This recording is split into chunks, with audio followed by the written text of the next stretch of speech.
departamento de dermatologia, até o começo desse ano, e atualmente eu auxilio no ambulatório de dermatologia geriátrica lá do Hospital das Clínicas. Então, hoje eu fui incumbida de apresentar 2 temas bastante relevantes na parte de dermatologia geriátrica, que são as doenças eczematosas do idoso e as doenças tumorais. Então, essa primeira parte da aula a gente vai falar das doenças eczematosas, depois a gente faz uma pausa de 5 a 10 minutos e depois a gente volta com as doenças tumorais. Eu vou falar principalmente sobre a parte diagnóstica, né, a característica das lesões, que eu acho que é mais importante para o médico geriatra, generalista, conseguir identificar esses diagnósticos principais. E eu vou falar um pouco menos sobre tratamento, então se alguém tiver alguma dúvida, depois só perguntar, tá certo? Então, vamos começar. Eu não tenho nenhum conflito de interesse para essa aula. E falar um pouco, acho que todo mundo já deve saber, né, sobre a questão do envelhecimento populacional, que é uma realidade no mundo, inicialmente mais nos países desenvolvidos, mas a gente já vê esse quadro ocorrendo aqui no Brasil, né? Então a gente vê aqui na pirâmide etária, né? Eu peguei no site do IBGE desse ano, então a gente já tem um estreitamento da base, né? Com aumento do topo da pirâmide, ou seja, né, a população com pessoas acima dos 60 anos, ela está aumentando, né? E aqui é uma projeção para os próximos anos, né? Então a gente vê aqui nessa faixa amarela que a porcentagem de população idosa vai aumentar muito ao longo desse período. Então, de grande relevância a gente falar sobre as principais doenças que acometem a população geriátrica. Pensando nisso, é importante a gente entender o conceito de senescência e senilidade, né? Senescência são as alterações que estão intrínsecas ao processo de envelhecimento, são coisas que a gente não consegue mudar, né? Então, são a redução dos telômeros, as alterações epigenéticas, os danos ao DNA e as disfunções mitocondriais, que isso é inerente à idade, né? E isso vão ter consequências também em todos os órgãos do organismo, mas também na pele, né? Como a gente vai ver daqui a pouquinho. Já a senilidade, ela está associada às alterações causadas pelos processos fisiopatogênicos das doenças ou contato com fatores ambientais, né? Então, poluição, questão de medicações, drogas, né? Entre outras coisas, que isso vai fazer com que gere uma inflamação crônica, gere uma alteração no número de células-tronco, entre outras questões, né? Que também vão provocar alterações cutâneas, como a gente vai ver. Então, aqui nessa tabela, a gente tem alterações que são associadas à senescência e à senilidade associada à exposição solar crônica, né? Que eu acho que principalmente para a próxima aula de tumores é bastante importante, né? Mas aqui só para indicar algumas alterações, então, quando uma pessoa envelhece, a gente tem uma alteração da elasticidade da pele, então a pele ela deixa de ter aquele turgor, aquela elasticidade, então vão formar rugas mais finas, vai ter uma alteração de coloração, a pele vai ficando mais atrófica, né? Isso vai ser importante principalmente quando a gente for ver a parte de dermatite atópica e xerose cutânea, que a pele do idoso ela fica mais fina, ela vai ter uma alteração nas suas proteínas, e isso vai fazer com que ela tenha uma alteração de barreira, né? Fora isso, vai ter uma diminuição do número de glândulas sudoríparas na pele, vai ter uma alteração na produção de colágeno, mas é importante frisar que na senescência a gente não tem uma resposta inflamatória importante, né? Aliás, tem a ausência da resposta inflamatória, né? Diferente já num caso das alterações cutâneas provocadas pela exposição solar ou exposição a medicações e drogas, que você vai ter uma alteração inflamatória importante. Então, aqui só uma representação da pele, para a gente entender mais ou menos sobre o que a gente vai estar falando mais para frente, né? Então, a nossa pele ela é formada por camadas. A primeira camada mais superficial é a epiderme, onde a gente tem os queratinócitos que formam essa camada, e a gente tem outras células que também compõem essa camada, né? Como os melanócitos, vão ter células que participam da imunidade da pele, como células de Langerhans, que também estão localizadas nessa região, né? Na derme é uma camada intermediária, né? Que aqui a gente vai ter principalmente fibroblastos que vão produzir colágenos, fibras elásticas, e a gente vai ter aqui também os anexos, né? Então, as glândulas sudoríparas, o folículo piloso com a glândula sebácea associada, né? E abaixo nós vamos ter a camada da hipoderme. Então, que é o tecido de gordura, né? E lembrar que essas camadas, tanto a derme quanto a hipoderme, elas são vascularizadas, então a gente vai ter uma rede de capilares, né, que são vasos pouco calibrosos, que é o que a gente tem na pele. Além disso, a gente vai ter as terminações nervosas, né, que isso vai ser bastante importante para a gente entender depois, não só para essa aula, como para a próxima aula sobre tumores. Então, lembrar que no idoso a gente vai ter uma alteração de todas essas camadas associadas à senescência, né? Então, essa camada epidérmica vai sofrer uma certa atrofia, então ela vai ter menos camadas, ela vai ser mais fina, né? A derme vai ter toda a alteração dos constituintes dele, né? E vai ter uma alteração também da camada epidérmica, a depender da localização. Então, falando agora um pouco sobre eczemas, então a prevalência de eczemas em adultos, segundo este estudo aqui, feito em 2013 na população americana, viu-se que 10,2% dos idosos apresentavam, dos idosos, então, da população adulta apresentavam algum quadro de eczema, né? Eles não especificavam se era dermatite atópica, dermatite de contato, eles fizeram um questionário e avaliaram os eczemas em geral, né? Desses 10,2%, 3,2% tinha uma história associada a asma e rinite, né? Que é um quadro de atopia que está bastante associado ao quadro de dermatite atópica, né? Outro dado importante foi que eles viram que era mais comum no sexo masculino em relação mais comum no sexo feminino em relação aos masculinos, e a prevalência aumentava quanto maior a idade. Então, aqui nesse quadrinho, a gente consegue ver, né, que aqui ao longo dos anos, né, então dos 18 aos 32, 33 aos 46, 47 a 61, 62 a 85, a gente vê aqui que teve um aumento, né, aqui nesse quadro do quadro de eczema. Então, quanto maior é a idade, maior a prevalência dos quadros eczematosos nessa população.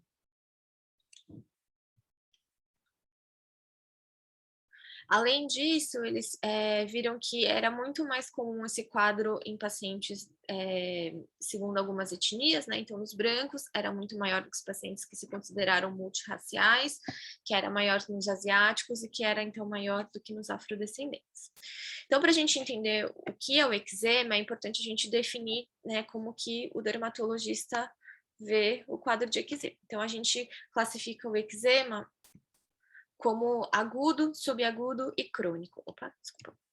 Quadro agudo é esse quadro que a gente vê nessa primeira foto, que apresenta eritema, né? Então, esse vermelhidão, um edema, a gente vê que as lesões elas são, né, mais inchadas, né? Elas apresentam um edema associado à formação de vesiculação e pode ocorrer secreção. Tá?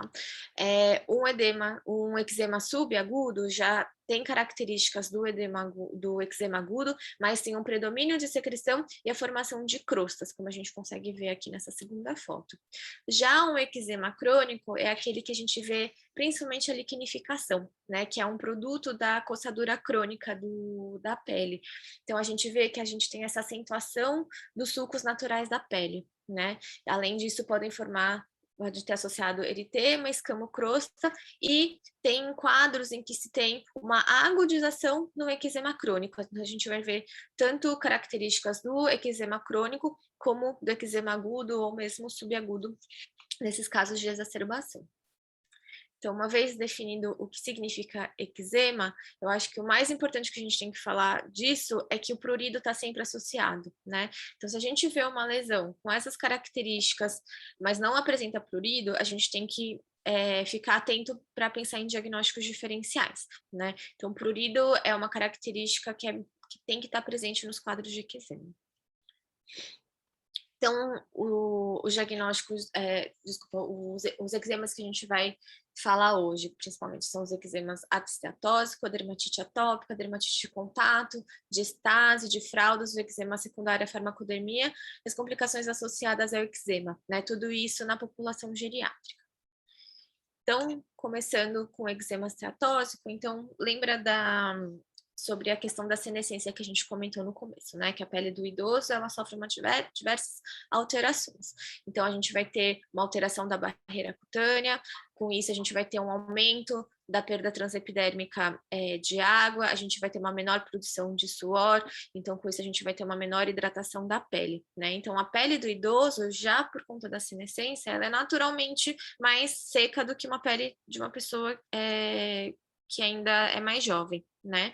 Então, é muito comum a gente ver o quadro de xerose bem característico como essa primeira foto, né? Que a gente fala que ele tem esse aspecto craquelê, né? Parece com o chão, né, de áreas mais secas, né, da caatinga, por exemplo. Então, a gente vê esse aspecto craquelê na perna. Então, isso é bem característico, assim, praticamente quase todos os idosos que aparecem no nosso ambulatório, eles apresentam uma pele, assim, ressecada, né, principalmente aqueles que não têm o costume de passar hidratante.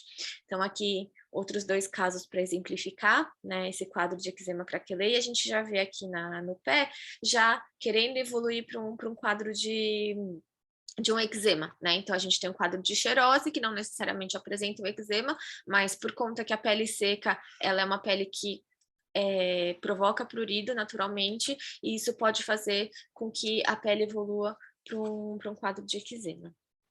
Então, aqui é um quadro bem mais dramático, né, que a gente vê que a pele dessa paciente é bastante xerótica e associado à coçadura secundária que a gente vê, principalmente aqui, ó, na região dos membros superiores, aqui um pouco na parte do tórax superior, a paciente provavelmente se escoriou bastante, isso provocou uma eczematização das lesões, então a gente vê aqui já um quadro crônico, né, que a gente vê a acentuação dos sulcos naturais da pele, mas já querendo agudizar um pouco subagudo, né, que a gente vê um pouco de escamocrosta associado, tá? Tudo isso secundário à xerose cutânea.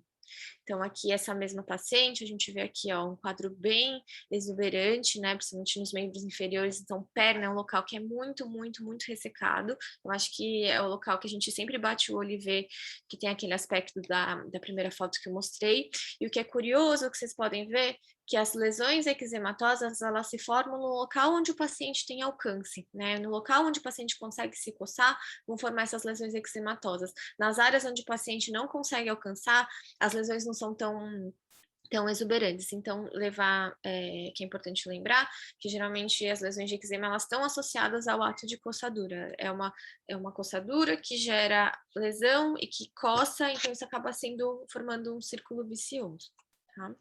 Então, nesses casos, eu acho que o que é mais importante é a hidratação da pele, né? Primeira coisa, lógico, se tiver eczematizada, a gente acaba usando um pouco de corticoide tópico, mas aqui o fundamental é cuidados com a pele seca. Então, hidratação, né? Usar um emoliente, geralmente a gente prefere sem cor, sem cheiro, para evitar um processo de dermatite de contato, que também é muito comum nessa população, justamente por uma alteração da barreira, né? Então, eles ficam muito mais suscetíveis a ter um quadro de eczema de contato. E cuidados, orientações gerais para evitar com que a pele resseque mais, né? Então, principalmente cuidado com o banho. Água quente tem que ser evitado, banhos longos tem que ser evitados, uso de esponja, sabonetes também, evitar aqueles sabonetes antissépticos, né? Que os pacientes gostam de usar bastante, todos eles ressecam muito a pele, né? Então é importante a gente fazer essa orientação. Muitas vezes paciente que chega com pele seca e com prurido, se a gente tomar essas medidas, muitos deles já melhoram só com isso, tá certo? E é importante a gente conseguir diferenciar esses quadros de eczema esteatóxico dos quadros de dermatite atópica, né? Então, quando a gente fala em dermatite atópica, a gente pensa mais em criança, né? Que é a população que é mais acometida mesmo. Cerca de 30%, até 30% da população pediátrica tem dermatite atópica ou alterações associadas à atopia, né? E que com o passar dos anos, esse quadro tende a melhorar, né? Alguns casos a gente vê que tem a persistência durante a vida adulta, e em idosos essa prevalência de dermatite atópica é em cerca de 3%. né? A dermatite atópica no idoso, ele pode começar na infância e ter recorrência ao longo da vida, inclusive quando eles se tornam idosos. Eles podem ter início na adolescência ou na vida adulta, que corresponde a cerca de 25% desses casos, ou mesmo eles podem surgirem só depois dos 60 anos, né? Esses casos de dermatite atópica no idoso, a maioria apresentam um antecedente pessoal de atopia, então, ou tem um antecedente de asma ou rinite, né?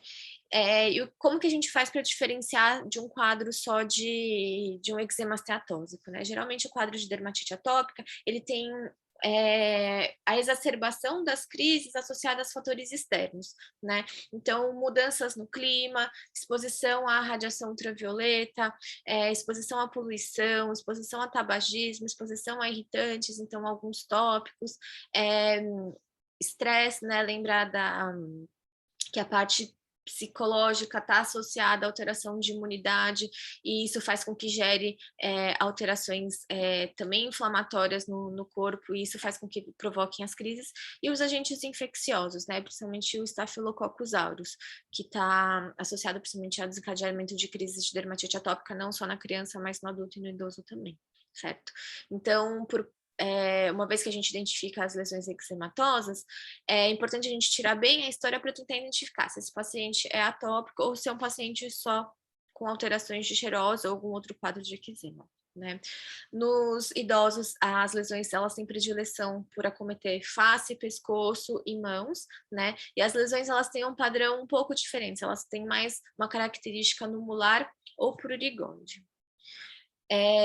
Então, na dermatite atópica, que tem uma fisiopatologia bastante complexa, né, a idade ela vai estar agindo em todos os fatores, né, associados à fisiopatologia. Então, que é uma alteração da barreira cutânea, né, que a gente já conversou por conta da senescência, a gente já tem essa alteração, né, então das proteínas que compõem essa barreira, elas vão estar alteradas, então ela permite a entrada de mais alérgenos pela pele e tem uma maior perda de água transepidérmica, vai ter uma alteração da imunidade, né? Então os pacientes idosos, eles têm a imunidade alterada, e com isso vão ter uma exacerbação das crises de dermatite atópica, tanto imunidade adaptativa quanto da imunidade inata, né? Os idosos, eles têm um padrão de TH2 aumentado, né? E o padrão de TH2 justamente é o que está associado à dermatite atópica. Além disso, eles já têm a questão do prurido, né? Então, eles já têm a xerose cutânea, como a gente já falou. Além disso, eles têm outras comorbidades e fazem uso de outras medicações que eles podem exacerbar o prurido, né? Então, é uma coisa que é bastante importante da gente levar em conta. Por alteração da imunidade, a gente vai ter uma alteração da microbiota desses pacientes também, né? Então, lembrar da colonização pelo Staphylococcus é bastante importante nas crises de exacerbação da dermatite atópica, além de exposição a fatores ambientais. Então, aqui é um exemplo de lesões do tipo eczema no molar, né, que são essas placas eritemato-escamocrostosas em forma de moeda, né, por isso que eles chamam no molar, né, então o idoso atópico, eles têm essa característica de lesão, né, como a gente consegue ver aqui também. Certo? Então, formam múltiplas lesões disseminadas no corpo, e é bastante comum ter acometimento também das fossas poplíteas e cubitais no paciente idoso. Ou ainda vão formar lesões prurigógeas como essas, né, que são lesões mais nodulares, um pouco mais endurecidas, né, que formam na pele do idoso. Ela pode ter erosões, né, secundários à coçadura, mas que é um outro quadro cutâneo que é bastante característico nesse caso de dermatite atópica. E como que a gente vai tratar, né? Então, lembrar que dermatite atópica a gente evita o uso de corticoide sistêmico, né? Pelo risco de rebote. Então, geralmente a gente vai tratar com tópicos, né? Então, corticoide tópico, bastante emoliente, cuidados com a pele seca, né? A gente pode usar antihistamínicos sedantes para auxiliar no controle do prurido, mas a gente tem que tomar cuidado no idoso por conta do risco de polifarmácia e pelos efeitos colaterais da medicação, então pelo risco de queda, então a gente tem que ter um pouco de parcimônia no uso dessas medicações.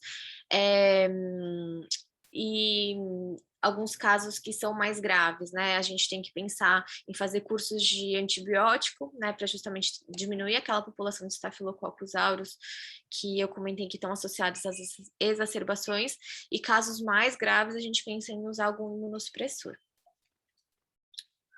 Passando para o próximo tema, que é a dermatite de contato, então é importante a gente primeiro definir, né, o que significa. Então, a dermatite de contato, ele é um quadro que é desencadeado por um agente exógeno, né, que o paciente, ele tem o contato e isso pode gerar ou um quadro de irritação primária, então o próprio agente gera uma inflamação local pela sua ação cáustica, né, que seria o caso da irritação primária, então que é bastante comum com produtos de higiene, limpeza, ácidos e álcools, algumas plantas, mesmo secreções do corpo, então paciente que usa fraldas, então contato com urina e com fezes, aquilo pode gerar uma irritação primária, né?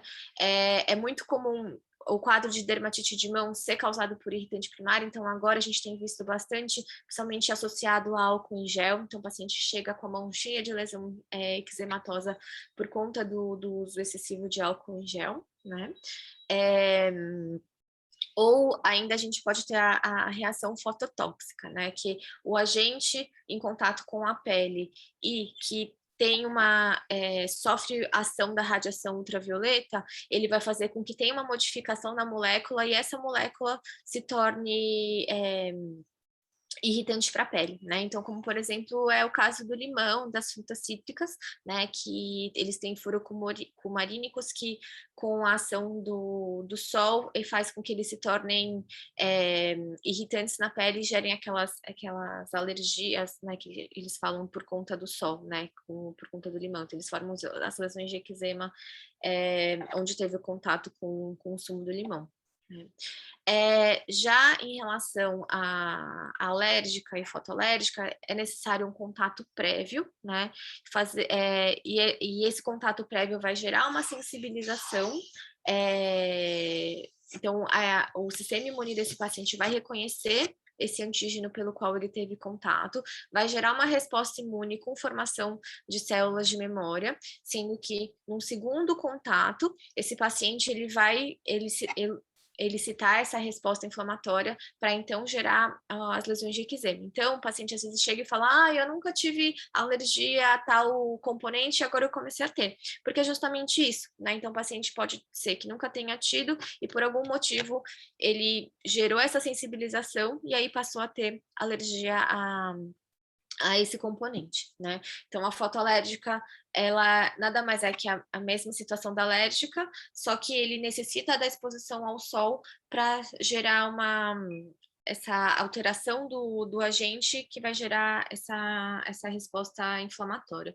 Então, é muito importante eu só frisar aqui que o uso de antihistamínicos e anti-inflamatórios tópicos são grandes desencadeadores de resposta fotolérgica. Então, a gente vê muito paciente, né, e muito médico que acaba prescrevendo, então, Fenergan tópico, cetoprofeno tópico, tudo isso pode desencadear uma resposta fotolérgica bastante importante, né? Então, nós dermatologistas, a gente evita o uso dessas medicações, principalmente por conta disso, né? Então, acho que é uma informação importante para quem não é dermatologista, justamente evitar esses componentes, porque eles podem gerar uma resposta eczematosa mais exacerbada ainda.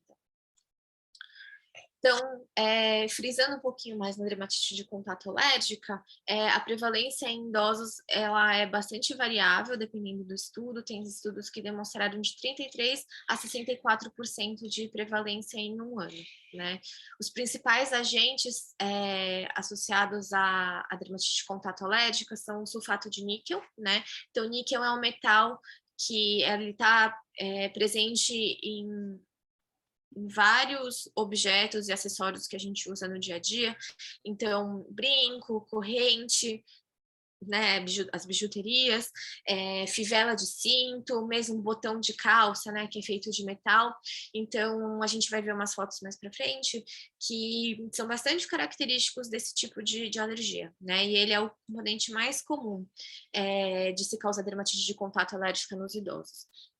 Fora isso, perfumes, né? Então, o perfume mix, ele tá na bateria do teste de contato, que ele vê que muitas fragrâncias que contêm os componentes do perfume mix causam dermatite de contato no idoso, né? Corantes, como a parafenilenodiamina, que está presente na tintura de cabelo também, é bastante comum causar dermatite de contato alérgico em idoso, e além de medicações tópicas, né? Como a neomicina, então é o famoso nebacetim, né? Que contém neomicina, então ele é um outro componente importante no desencadeamento de dermatite de contato alérgica, a lanolinos, parabenos, que são conservantes de diversas medicações e cosméticos, além do bálsamo do Peru. Tá? Então, essas são as principais, mas tem uma infinidade de outros alérgenos que podem causar dermatite de contato. Eu só levantei aqui o que foi mais citado pela literatura, né? Só para a gente ficar um pouquinho mais de olho.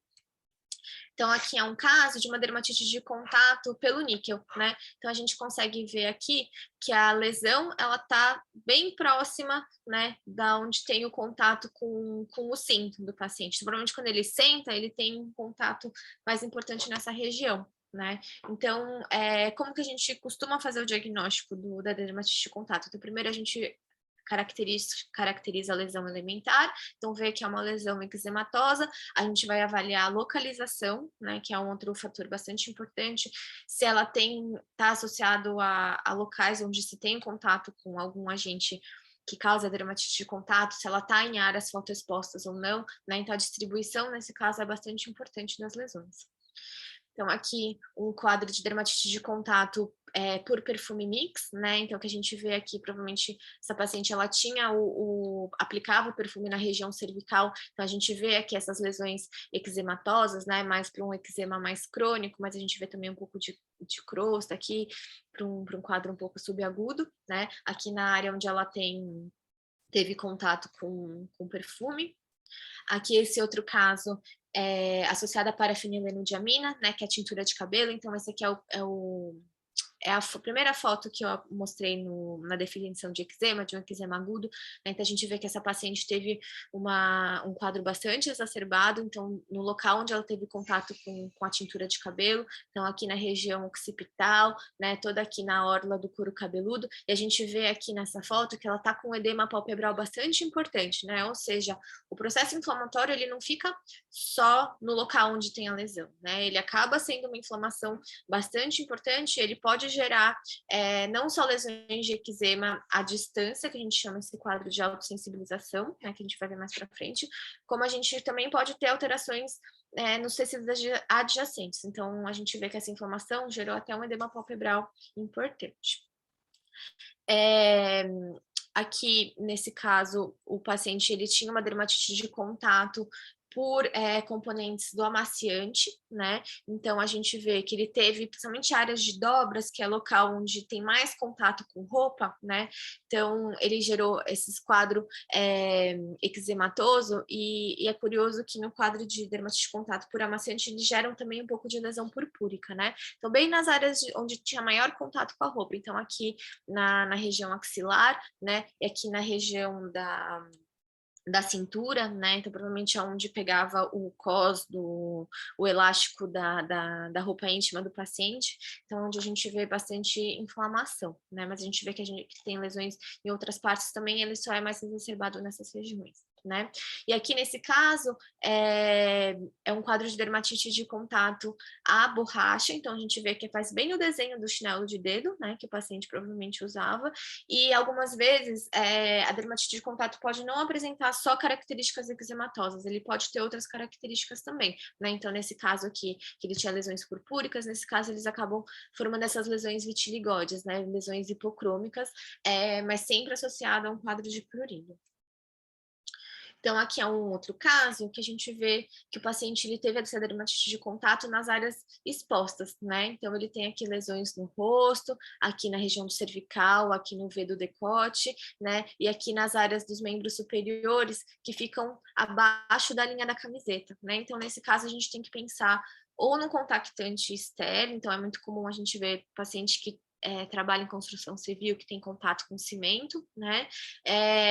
mas se fosse por isso, provavelmente ele teria também lesões aqui nas palmas da mão, que a gente não vê. Então, uma coisa que a gente tem que pensar é uma dermatite de contato fotoalérgica, né? Então, paciente que, por conta de uma exposição solar, teve uma alteração das moléculas do alérgeno, que acabou elicitant essa sensibilidade e gerando a dermatite de contato. Então, é muito comum a gente ver esse quadro sempre associado à medicação, né? Hidroclorotiazida, uma medicação que costuma dar bastante quadro associado, assim, furosemida, também é uma outra medicação que costuma dar essa reação fotoalérgica. Então, outros agentes que são bastante comuns no dia a dia, então, que também causam uma dermatite de contato, então, ficus, lirata, a aroeira, o picão, né, mangueira, além de componentes do alho e do limão, né, como a gente já falou na fitofotodermatose. Então, são componentes que muitas vezes eles estão associados à cultura do paciente popular, então tomar chá de picão, né, tomar banho de chá de picão, aliás, que pode desencadear esses quadros de dermatite de contato. Então, é sempre bom a gente questionar bem o paciente sobre tudo que ele usou, né, que ele teve contato, por mais que ele ache que seja inofensivo, muitas vezes isso é o culpado da piora da dermatite de contato dele. Então, aqui é um exemplo, então, como que a gente vai fazer o diagnóstico da dermatite de contato? Então, a gente faz o teste de contato, né? Como que é feito o teste de contato? A gente usa esses adesivos que eles têm essas câmarazinhas em que a gente coloca o alérgeno, né, em cada uma dessas câmaras associados a um papel filtro, e aí essas daqui são as principais componentes que a gente costuma testar na bateria padrão, né, a gente costuma fazer também lá no HC uma bateria cosmética, então são os principais componentes dos cosméticos, ou a gente ainda pode usar o próprio componente suspeito. Então, o paciente teve alergia a uma certa medicação que não está associado não está presente na bateria padrão, a gente pode pegar esse componente, diluir e fazer o teste de contato com ele para checar para confirmar, né, se ele é ou não responsável pela dermatite de contato. Então, a gente pega esses componentes, cola nas costas do paciente, né? Então, esse é um exame que é um exame que ele tem que ser feito durante uma semana. O paciente vai na segunda-feira, cola esses adesivos nas costas. Quarta-feira ele volta para a gente fazer a primeira leitura. Por quê? A elicitação do processo inflamatório da dermatite de contato, ela demora alguns dias, né? Porque é uma reação de hipersensibilidade tardia, do tipo 4. Então, a gente não é imediato, né? Então, a gente precisa fazer primeiro uma leitura em 48 horas e depois em 72 horas. Então, em 48 horas o paciente volta, a gente retira o teste, então, como está aqui, a gente faz uma primeira leitura. Então, se o paciente tinha uma dermatite de contato irritativa àquele agente, provavelmente ele vai ter uma resposta positiva em 48 horas, tá? Uma resposta positiva para uma dermatite de contato alérgica, geralmente ela começa às 48 horas, mas ela piora às 72 horas, né? A gente deixa uma parte da fita grudada para a gente saber exatamente onde que estava o teste, né? Para depois a gente poder fazer a leitura em 72 horas. É importante a gente sempre orientar os pacientes que eles não podem tomar sol nessa região antes do teste, nem passar corticoide tópico, porque ele pode alterar o resultado. Não pode ter tomado anticorticoide sistêmico no último mês, né? E enquanto ele tiver com os testes colados nas costas, a gente tem que orientar o paciente a evitar molhar, então não pode molhar na hora do banho e evitar fazer atividades que provoquem uma sudorese importante para não deslocar o teste. Tá? E aí, em 72 horas, a gente faz uma nova leitura. Então, a gente vê aqui nesse caso que ele veio. A gente vai ver justamente as alterações de um eczema agudo, né? Então, aqui a gente vê que na lanolina teve uma resposta bastante importante, né? A gente consegue ver aqui teve um eritema com formação de vesículas, né? E aí a gente classifica como cruzes, né? A positividade desse teste. E baseado nisso, a gente consegue ter uma direção para a gente conseguir orientar o paciente. Então, o tratamento principal da dermatite de contato é eliminar o contato com aquele antígeno causador do quadro, né? Esse é o principal. E depois, para então melhorar os quadros de crise, a gente acaba usando corticoide tópico, algumas vezes até corticoide sistêmico se o quadro for bastante exuberante, né? Mas o principal é a gente evitar o agente. É importante frisar também que é importante a correlação clínica, né? Então, que nesse paciente ele foi positivo para vários agentes, mas às vezes clinicamente ele apresenta só, por exemplo, reação à lanolina. Né? Então é importante pela história a gente identificar realmente qual agente que ele tem essa sensibilidade maior, o que ele acaba tendo contato maior e que acaba causando a dermatite de contato. Bom, passando para um próximo tema, que é o eczema de estase, que é bastante comum no idoso também, principalmente aqueles que apresentam as veias varicosas, né, e tem uma experiência venal crônica importante. Então, o que acontece? Esses pacientes que têm uma insuficiência venosa, as veias, eles deixam de ser, as válvulas, às vezes, eles deixam de ser competentes, né? Então, ele acaba tendo um aumento da pressão hidrostática nos membros inferiores por conta disso, e isso faz com que componentes dos vasos sanguíneos, eles saiam dos vasos e vão para o interstício, né? Isso faz com que se gere uma inflamação local, né? E vai ter consequências para a pele também, né? Então vai acabar gerando um quadro de eczema, vão, além disso, gerar outras alterações, como a lipodermatosclerose, né, em que vão se modificando, essa inflamação vai fazendo com que a pele fique mais esclerótica, então ela vai ficando mais endurecida com o aspecto de garrafa invertida, então a gente consegue ver aqui nesse membro inferior que ela está começando a ficar com esse aspecto, né, a parte mais superior com um volume maior e aqui com um volume menor, né? Que a gente não consegue ver tanta lipodermatosclerose por conta do eczema que está associado, né? E essa inflamação crônica vai fazendo com que essas lesões elas sejam bastante pruriginosas e vai gerando esse quadro de eczema, né? Fora que provavelmente esses pacientes eles também têm uma xerose cutânea associada, então é uma série de fatores que vão culminar nesse quadro de eczema de estase. Né? Fora isso, é importante lembrar que esses pacientes eles podem ter úlceras, né, secundários à insuficiência venosa, e uma vez que o paciente apresenta esse quadro, o médico dele, às vezes se assusta e começa a passar um monte de tópico. Então, passa quadriderme, passa neomicina, passa uma série de componentes tópicos que vão gerar uma eczematização da lesão, né? Então, muitas vezes esse quadro não só está associado à insuficiência venosa, mas também uma dermatite de contato secundário ao uso desses tópicos, né? Então, quando o paciente chega assim para a gente tem que avaliar tudo que ele usou, né? Muitas vezes a gente tem que cessar o uso de todas essas medicações, e às vezes fazer o tratamento sistêmico para a gente conseguir ver uma melhora, né, desse quadro. É importante esses pacientes que têm esse quadro de eczema de estase fazerem acompanhamento conjunto com o cirurgião vascular, porque se ele não melhorar do quadro de insuficiência venosa, o quadro da pele ele vai ser secundário a isso, então ele sempre vai voltar a ter esse tipo de lesão, porque ele não vai estar tratando a causa principal. Passando para o próximo quadro, então, dermatite de fraldas, a gente já falou um pouquinho, né, no caso da dermatite de contato irritativa, que as fezes e a urina, principalmente os pacientes que usam fralda, eles são irritativos locais, né, então pode desenvolver um quadro de dermatite de fraldas.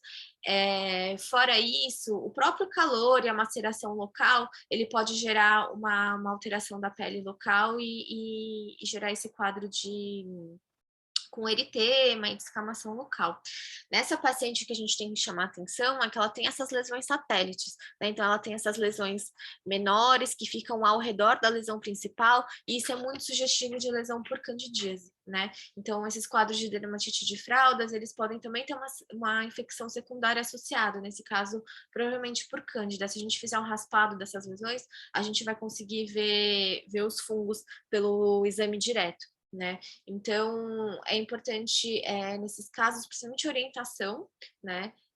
evitar com que o paciente fique com a fralda por muito tempo, fazer trocas mais frequentes para a fralda não ficar úmida, né, e nem suja, e em casos quando tem infecção secundária associada, a gente tratar, né, adequadamente, geralmente a gente usa amistatina, ou mesmo um azólico tópico, né, para dar uma melhorada no quadro, e muitas vezes um creme de barreira também ajuda a evitar com que tenha esses quadros de dermatite de fraldas. Por fim, a gente vai falar, então, das lesões eczematosas secundárias a medicações, né? Então, as farmacodermias, elas são um capítulo à parte, né? A gente pode ter várias apresentações de reações cutâneas secundárias ao uso de medicação, e as lesões eczematosas são só um pequeno braço dentro das farmacodermias, né? Geralmente, as medicações principais são medicações tópicas, né? Então, como a gente já falou, os antibióticos tópicos, como a neomicina, os anti-inflamatórios e os antihistamínicos tópicos, como o Fenergan, né? São desencadeantes importantes das lesões eczematosas, e geralmente a gente vai ver lesão no local onde teve a aplicação do componente, né? Já nos casos sistêmicos é mais raro, né? O que tem de relatos são associação com essas medicações, então bleomicina, beta-bloqueadores, IECA, tiazídicos, bloqueadores de canais de cálcio, então muitos tratamentos para quadros de pressão alta, então são medicações muito frequentes, né, que são bastante utilizadas pelos pacientes idosos. Fora isso, alguns antibióticos como as sulfas e os antiepilépticos como a carbamazepina, né. Aí, no caso sistêmico, vai ter uma reação mais importante, né, mais disseminada. Em alguns casos, né, como os tiazídicos, como a hidroclorotiazida, a gente tem um fator fotoalérgico importante, né. Então a gente pode ver, como naquele caso do paciente que eu mostrei anteriormente, ter lesões mais nas áreas fotoexpostas. Desculpa, gente, que meu cachorro tá latindo aqui, só muito. Nori, fica quieto, quieto. Desculpa. Falando agora um pouquinho das complicações associadas aos quadros eczematosos, então o líquen simples crônico, ele pode ser uma consequência que é bastante incômoda, secundário ao prurido crônico. Então não é só as lesões de eczema que podem evoluir com líquen simples crônico, mas é bastante comum esses quadros de eczema que causam bastante prurido, faz com que as lesões vão ficando cada vez mais liquinificadas, e muitas vezes o fator primário que causou aquele prurido, ele é eliminado, então o paciente já não tem mais a causa, mas por conta do prurido, gera lesão de líquen simples crônico, que é pruriginoso, isso acaba virando um ciclo vicioso, né? E aí acaba gerando esse tipo de lesão. Então é bastante comum formar lesões de líquen simples crônico como uma consequência do prurido crônico desses casos. Outro quadro bastante importante é um quadro de infecção secundária, né? Então, o paciente, pela lesão ser pruriginosa, o paciente acaba escoriando, forma-se uma solução de continuidade com o meio ambiente, e isso gera uma porta de entrada para vírus e bactérias, né? Então, é bastante comum a gente ver esses quadros com infecção secundária, então a gente vê lesões mais exudativas, com formação de crostas melicéricas, né? Esse quadro aqui não é no idoso, mas foi a foto que eu achei que era mais representativa de uma infecção secundária. Nesses casos, a gente usa tratamento com antibiótico, dependendo da gravidade, antibióticos tópicos ou sistêmicos, né? É bastante comum a gente ver esse quadro, principalmente em pacientes atópicos, né? Então, com dermatite atópica. E outro tipo de infecção que é bastante comum também no atópico é a erupção variceliforme de Kaposi, que é um quadro que é secundária à infecção pelo herpes, principalmente nos locais onde tem lesão de dermatite atópica, né? Então, pode acontecer em outras doenças também, mas é classicamente descrito na atopia. Então, a gente vê vesículas com uma piora do quadro de dermatite atópica nesses casos. Outro quadro é a autossensibilização, que eu acabei comentando com vocês anteriormente, né? Que se tem um quadro aqui uma eczema de estase, né, que o paciente está bastante, com um quadro bastante exuberante aqui, né, um eczema subagudo, e que começa a apresentar lesões à distância, não só no local onde primariamente se iniciou o eczema. Então, a gente vê aqui lesão na perna contralateral e aqui nos membros superiores, provavelmente esse paciente tinha no tronco também. Então, a resposta inflamatória é tão exacerbada no local que ele acaba gerando essa inflamação sistêmica e gerando lesões em outras partes do corpo, né? Isso aqui é bastante comum. E um quadro que é bastante dramático e que pode ser uma complicação dos quadros eczematosos é a eritrodermia. Então, a eritrodermia é um quadro que a gente caracteriza por um acometimento de mais de 90% da superfície corpórea, em que se tem um eritema e descamação associado, né? Geralmente é um quadro crônico que causa eritrodermia. A eritrodermia podem ter múltiplas causas diferentes, né? Mas uma delas são os eczemas, né? Então, a gente vê aqui nesse caso um quadro de eritrodermia associado a uma dermatite de contato, né? Que esse paciente teve. Então, a gente vê aqui a pele dele bastante escoriada, né? A gente vê aqui essas fissuras nas fossas cubitais, então uma pele mais espessa, né? Com o aumento da linearidade. Então, a gente vê aqui, ó, tá acometendo toda a superfície corpórea, né? Então, aqui nos membros inferiores também, então é um quadro bastante dramático. Os pacientes que têm eritrodermia, a maioria tem uma indicação para a gente fazer a internação desses pacientes e fazer o tratamento desses pacientes internados, porque por conta dessa descamação importante e por conta de um aumento de porta de entrada, né, para infecção, esses pacientes eles têm um risco muito aumentado de infecção, risco aumentado de hipotermia, porque eles têm uma vasodilatação bastante importante, então acaba perdendo bastante calor. Eles têm uma alteração nutricional, né, porque o turnover de pele ele fica tão alto que o paciente acaba ficando desnutrido, né, por conta de um aumento da demanda metabólica desses pacientes. Fora isso, eles têm um aumento do risco de distúrbios hidroeletrolíticos, porque eles têm uma perda de água transepidérmica muito aumentada, né? Então, esses pacientes, muitas vezes, quando eles chegam com esse quadro, é difícil a gente conseguir fazer um diagnóstico certeiro, né? Logo de cara, a não ser que o paciente já tenha um histórico, um antecedente de dermatite atópica, né? Uma dermatite de contato importante, aí fica mais fácil da gente conseguir direcionar o diagnóstico, mas muitas vezes a gente não sabe, né? Isso pode ser tanto um eczema, como pode ser um quadro de psoríase, como pode ser um quadro de micose fungoide, uma farmacodermia, então as possibilidades são inúmeras. Então, não só para tratamento, mas também para o diagnóstico, a gente acaba internando esses pacientes para a gente conseguir fazer tudo com uma agilidade maior, né? Então, esses são pacientes potencialmente graves e que geralmente precisam ser internados para a gente conseguir fazer o manejo deles. E, por fim, falar um pouco sobre os diagnósticos diferenciais, né, das dermatites eczematosas. Então, a dermatite seborreica, ele é um quadro inflamatório, que acomete principalmente couro cabeludo, pode acometer face e pode, principalmente região da zona de barba, região de sulco nasogeniano, como a gente pode ver aqui, né, a barba, sulco nasogeniano, comum também pegar aqui região de sobrancelha e glabela, e tem esse quadro eritemato descamativo, né, pode acometer lesões no tronco também, esse é uma foto do Sampaio, que é até uma apresentação um pouco comum, né, na região de axila, geralmente pega bastante região de tórax anterior também, né? E que é um quadro bastante comum nos idosos, principalmente naqueles que têm acometimento neurológico, né? Que é um quadro que às vezes pode confundir um pouco com um quadro de um eczema. A psoríase, né, também é um outro quadro de lesões eritemato-descamativas, que também podem ser confundidas com quadro de eczema. Geralmente, o paciente que tem psoríase tem surgimento ou na infância ou tem um surgimento na vida adulta, são essas lesões bem delimitadas, né, que tem essas escamas lamelares, que quando a gente faz a remoção dessas escamas, que a gente chama de curetagem metódica de Broca, a gente consegue ver pontinhos vermelhos, que são os vasinhos de sangue, que a gente chama de sinal de orvalho sangrante, né? Quando a gente tem muita dúvida, a gente acaba recorrendo à biópsia para conseguir fazer o diferencial, mas geralmente eles são lesões que o dermatologista consegue diferenciar, mas algumas vezes a gente tem um pouco de dificuldade dependendo da localização.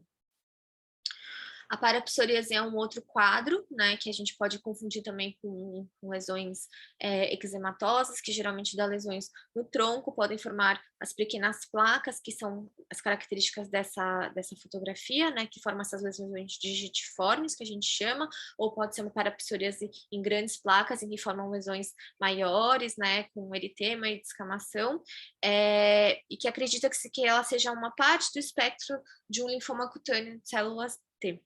Mas ainda é bastante discutível, né, porque muitos casos não evoluem para o quadro de micose fungoide, mas inicialmente essa característica dessas lesões pode levar a uma confusão com o quadro de eczema. Outro quadro que é bastante comum a gente ter confusão é a escabiose, por conta da história de prurido, né? Então, escabiose é uma infestação por um ácaro chamado Sarcoptes scabiei, que tem como lesão principal a formação dessas lesões que formam túneis, né? Então, essas lesões que são linhas, né, um pouquinho tortuosas e que têm vesículas associadas a elas, que é a característica mais comum, quer dizer, desculpa, a característica quase que patognomônica dessa infestação, mas que não é tão comum a gente encontrar. Muitas vezes a gente acaba vendo lesões assim, pápulas bastante escoriadas, e aqui é bastante comum são lesões na região do interdígito, né? Geralmente é um prurido bastante intenso, que piora principalmente à noite, mas o que é muito importante a gente saber no contexto do idoso é que existem muitos casos de surtos de escabiose em clínicas de instituição de longa permanência, né? Então, pacientes que estão institucionalizados, se um começa a ter coceira e logo está todo mundo se coçando, isso pode ser um quadro de surto de escabiose. Isso precisa ser controlado, porque a escabiose é transmitido pelo contato, né, pessoal, assim, às vezes ou um idoso tem contato com outro, ou mesmo por meio do cuidador, né, que às vezes ajuda na locomoção e tudo mais, acaba tendo uma infestação maciça dessa população. Então, aqui, né, uma outra foto mostrando essas lesões que são bastante escoriadas no tronco e nos membros inferiores, e alguns casos em que, principalmente pacientes que têm alterações neurológicas, que eles não têm uma mobilidade muito importante, eles acabam evoluindo com essas lesões, com essas crostas esbranquiçadas, né, que a gente chama de sarna norueguesa, né, que são hiperinfestações. Tudo isso aqui são ácaros agrupados, porque o paciente ele não consegue fazer uma higiene adequada, muitas vezes ele não consegue também se coçar, né, e aí ele acaba formando esse tipo de lesão, tá? Então, esse aqui é um quadro muito mais dramático, né? Como que a gente faz o diagnóstico? A gente faz o raspado dessas lesões e encontra o agente etiológico, né, que é o Sarcoptes scabiei. Nem sempre é fácil encontrar o ácaro, muitas vezes que a gente acaba encontrando são os ovos dele, né? Aqui são os ovos com o parasita dentro, e aqui já ovos que já eclodiram. Muitas vezes a gente acaba encontrando as fezes dos parasitas também, né? E aí esses casos eles têm que ser tratados preferencialmente com permetrina. Em casos de infestação, de surtos, né? Muitas vezes eles acabam também tratando a ivermectina por conta da dificuldade de fazer o tratamento tópico em todos os pacientes, em casos de repouso, né? Então, são duas formas de a gente conseguir tratar esses pacientes. Outro diferencial é a tinea corporis, né, que são lesões eritematoidescamativas, que geralmente tem uma borda mais ativa, né, aqui na região da perna, na região do pubis, que podem ser lesões localizadas ou lesões disseminadas, né, que é causado por um fungo dermatófito que se alimenta de queratina, né. Então, são quadros bastante pruriginosos e que podem confundir também com um pouco de quadro de eczema. E, por fim, o pemphigoide bolhoso, né, que é uma doença autoimune, é uma doença que causa geralmente bolhas nos pacientes, principalmente nos membros e no tronco. Pode ocorrer de ter lesões nas mucosas também, mas existem casos em que não se formam bolhas inicialmente, né? Então, são pacientes que chegam com quadro de prurido crônico, podem ter essas lesões mais eritematosas, levemente urticadas, podem ter diversas apresentações diferentes nesse quadro, mas algumas vezes eles podem até confundir um pouco com o quadro meio prurigoide, né, que elas têm lesões escoriadas também, e se são quadros que são bastante resistentes ao tratamento, a gente tem que, né, acender uma luz e pensar num diagnóstico diferencial de pemphigoide bolhoso. Aí, nesse caso, o diagnóstico é com biópsia para anatomopatológico, imunofluorescência direta e fazer imunofluorescência indireta também. Então, casos bastante resistentes de prurido e que muitas vezes acabam não formando bolhas, a gente tem que abrir um diferencial para pemphigoide bulhoso. Então, era isso que eu tinha para apresentar para vocês sobre as doenças eczematosas nos idosos. Se alguém tiver alguma pergunta, eu posso responder agora, ou senão a gente faz um intervalinho de 5 minutos para o próximo tema.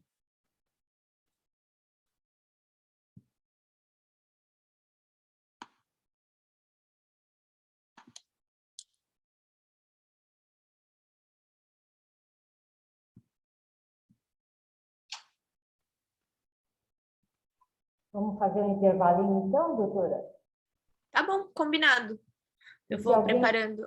Dúvida, a hora que a gente iniciar perguntaram para mim se vai ter lista de presença. Eu vou colocar de novo no chat para as pessoas preencherem. E também gostaria de falar que essa aula vai ser gravada, está sendo gravada. Então, o conteúdo dessa aula a pessoa pode acessar depois, que eu enviarei o link para cada um deles, tá bom? Eu vou mandar novamente a lista de presença aqui para eles preencherem. Tá bom. Então, 11h05 a gente retoma, então, tá bom? Combinado. Obrigada. Obrigada.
Então, vamos continuar com a segunda parte da aula de hoje, que seria um dos tumores cutâneos mais frequentes nos idosos.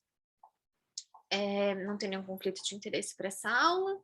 Então, só voltando no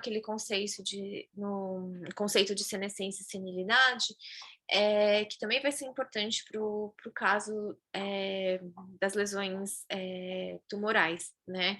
Então, essas alterações de senescência, elas vão gerar alterações na pele, né, do idoso, que ela vai ter alteração de colágeno, vai ter alteração dos vasos, vai ter alteração de epiderme, derme, mas, nesse caso, os fatores associados à senilidade, eles vão ter um papel mais importante no caso da formação dos tumores, principalmente dos tumores malignos, né? Porque eles vão ser, geralmente, vão estar associados à indução da carcinogênese nos pacientes e gerar os tumores malignos. Então, os fatores intrínsecos na formação de tumores, eles estão questões de genética, epigenética e a questão imunológica, e os fatores extrínsecos associados à tumorigênese, principalmente para a pele, é a exposição solar, o uso de algumas medicações, a imunossupressão, né, dos pacientes, fatores como tabagismo, etilismo, uso de drogas, além de poluição, né, que podem estar associados e induzindo o quadro da carcinogênese. Desculpa. Então, começando pelos tumores benignos, é importante a gente conceituar o conceito de tumor. Tumor nada mais é que uma proliferação exacerbada de determinada célula, né? Essa proliferação, ela pode ser caracterizada como benigna, né? Quando ela fica só localizada, não tem risco de ter invasão e causar outros danos maiores, ou elas podem ser malignos, né? No caso dos tumores benignos mais comuns na pele, vou mostrar para vocês casos de melanose solar, queratose seborreica, estucoqueratose, angioma rubi, acrocórdome, milicolóide, hiperplasia sebácea, que são os tumores que são bastante comuns na população idosa, né? Jovens podem apresentar, né, algumas dessas lesões, mas a gente vai ver uma maior quantidade nos idosos. Então, começando pela melanose solar, são essas máculas acastanhadas, né, castanho claros, que geralmente estão nas áreas fotoexpostas, né, então aqui solar ou actínico, né, que também é chamado justamente por conta disso, né, ela tem uma predisposição por áreas fotoexpostas porque o sol vai induzir a formação dessas lesões, né, e podem formar não só as lesões com aumento da pigmentação, como lesões mais claras, né? Como aqui nesses casos que a gente chama de leucodermia solar, né? Tudo isso são danos secundários causados pelo sol, mas que a princípio assim, não tem nenhuma outra consequência para o paciente a não ser uma queixa mais estética. A queratose seborreica é outra lesão bastante comum e é uma queixa frequente, né, do paciente de consultório. Primeiro porque ele assusta, né, ele vê aquela lesão que muitas vezes ela pode ser enegrecida, né, como nesse caso aqui dessa foto do meio, ou são lesões grandes, né, bastante extensas, como a gente vai ver mais para frente, que podem aparecer em qualquer área do corpo, né, elas são mais ásperas, algumas vezes elas podem coçar, elas podem, né, até traumatizar por conta do ato de coçadura, mas que elas são lesões totalmente benignas, né, em geral elas são pápulas ou placas com esse aspecto graxento que a gente fala, né, elas têm uma superfície um pouquinho mais áspera, pode ter ser um pouquinho até queratósicas, e que elas podem formar em qualquer parte do corpo, né? Então aqui a gente vê um quadro bastante exuberante no tronco, né? Tem alguns casos em pacientes com fototipo mais alto que tem bastante lesão na região da face, né? E um aliado que auxilia bastante no diagnóstico desse quadro é o uso da dermatoscopia, né? Então, nós dermatologistas usamos um aparelho que a gente chama de dermatoscópio, que ele tem uma lente de aumento junto com um jogo de luzes que fazem com que a gente consiga analisar melhor a superfície dessas lesões, né? Então, essas 3 fotos são fotos dermatoscópicas de queratose seborreica, e dessa forma a gente consegue diferenciar elas de lesões malignas, né? Como, por exemplo, o melanoma nos casos das lesões pigmentadas, tá? A estucoqueratose é formada por diversas pápulas queratósicas, principalmente nos membros inferiores, aqui na região de tornozelo e pé, que acredita-se que seja uma forma de expressão de queratose seborreica nessa região, tá? Formam essas pápulas que são bastante ásperas, às vezes o paciente tem bastante incômodo local, né? Tanto no caso da queratose seborreica quanto na estucoqueratose, a gente pode fazer diversos tratamentos se estiver incomodando o paciente.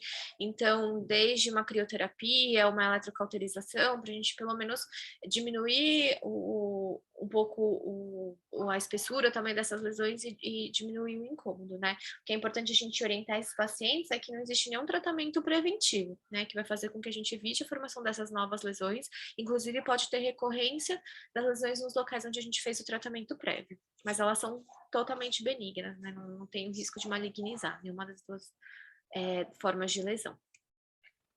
O angioma rubi é outra queixa bastante importante que aumenta com a idade, né? Que são essas pápulas angiomatosas que a gente fala, né? Ele não é um eritema, né? Ele tem um vermelho diferente do eritema, e quando a gente vê ela tem esse aspecto até um pouco vinhoso, né? Ela pode ser um pouquinho mais plana, mas que nem pode ser como se fosse uma pápula um pouquinho mais elevada, que nada mais é que uma proliferação vascular associada à dilatação de vasos, né? Mais próximos da superfície da pele. Então, por isso que eles ficam com esse aspecto. São lesões também totalmente benignas, às vezes o paciente pode sentir algum incômodo estético, tudo que a gente pode também fazer uma eletrocauterização, mas a princípio não tem necessidade, né, porque não é uma lesão maligna nem nada. Os acrocórdios e fibromas moles também são lesões bastante comuns, estão associados também à questão de sobrepeso e obesidade, principalmente nas regiões flexurais, então região de axila, região cervical, região inguinal, é bastante comum a gente ver esse tipo de lesão, mas pode dar em outras partes do corpo, que nada mais são que uma proliferação, né, da epiderme e da derme, que formam essas lesões pedunculadas, né? Algumas vezes elas podem ter conteúdo de gordura e a gente acaba chamando de fibroma mole, que elas ficam lesões um pouco maiores, mas também são lesões totalmente benignas, né? O que os pacientes às vezes reclamam é de incômodo, porque às vezes enrosca na roupa, e aí, ou às vezes vai se coçar, acaba traumatizando, e aí a gente acaba só fazendo o shaving dessas lesões mesmo para fazer a remoção, mas elas também, a princípio, não têm risco nenhum para a saúde do paciente.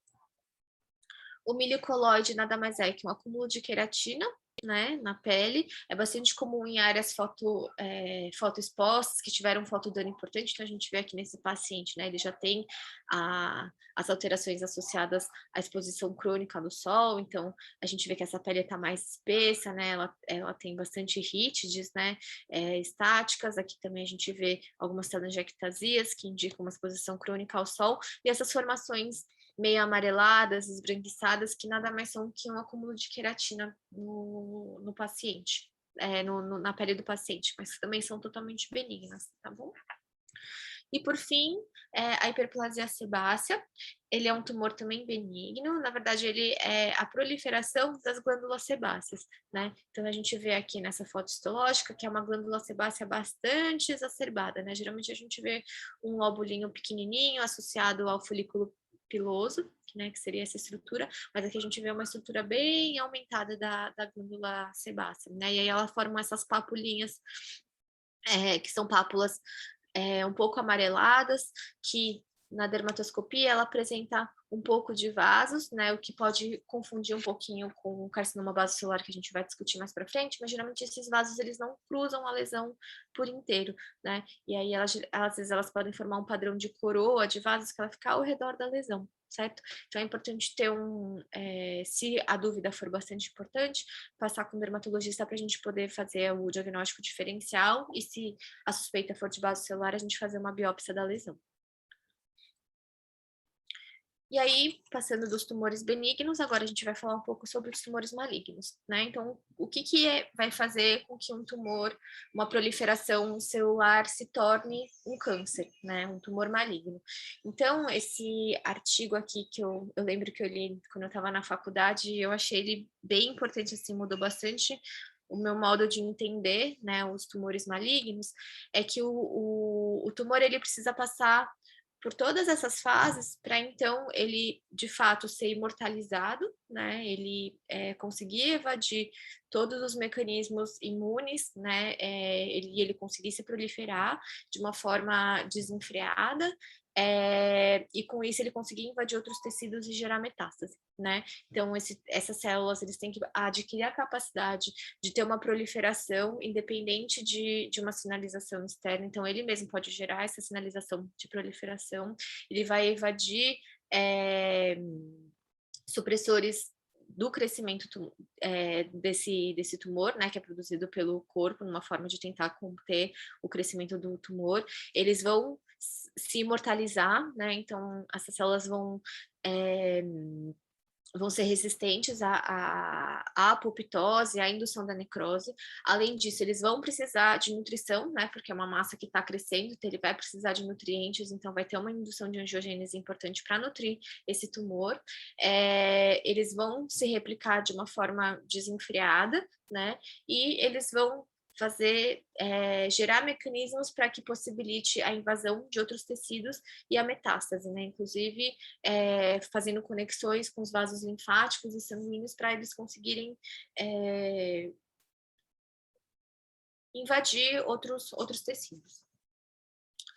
Então, um dos tumores principais que a gente vai conversar hoje é o carcinoma basocelular.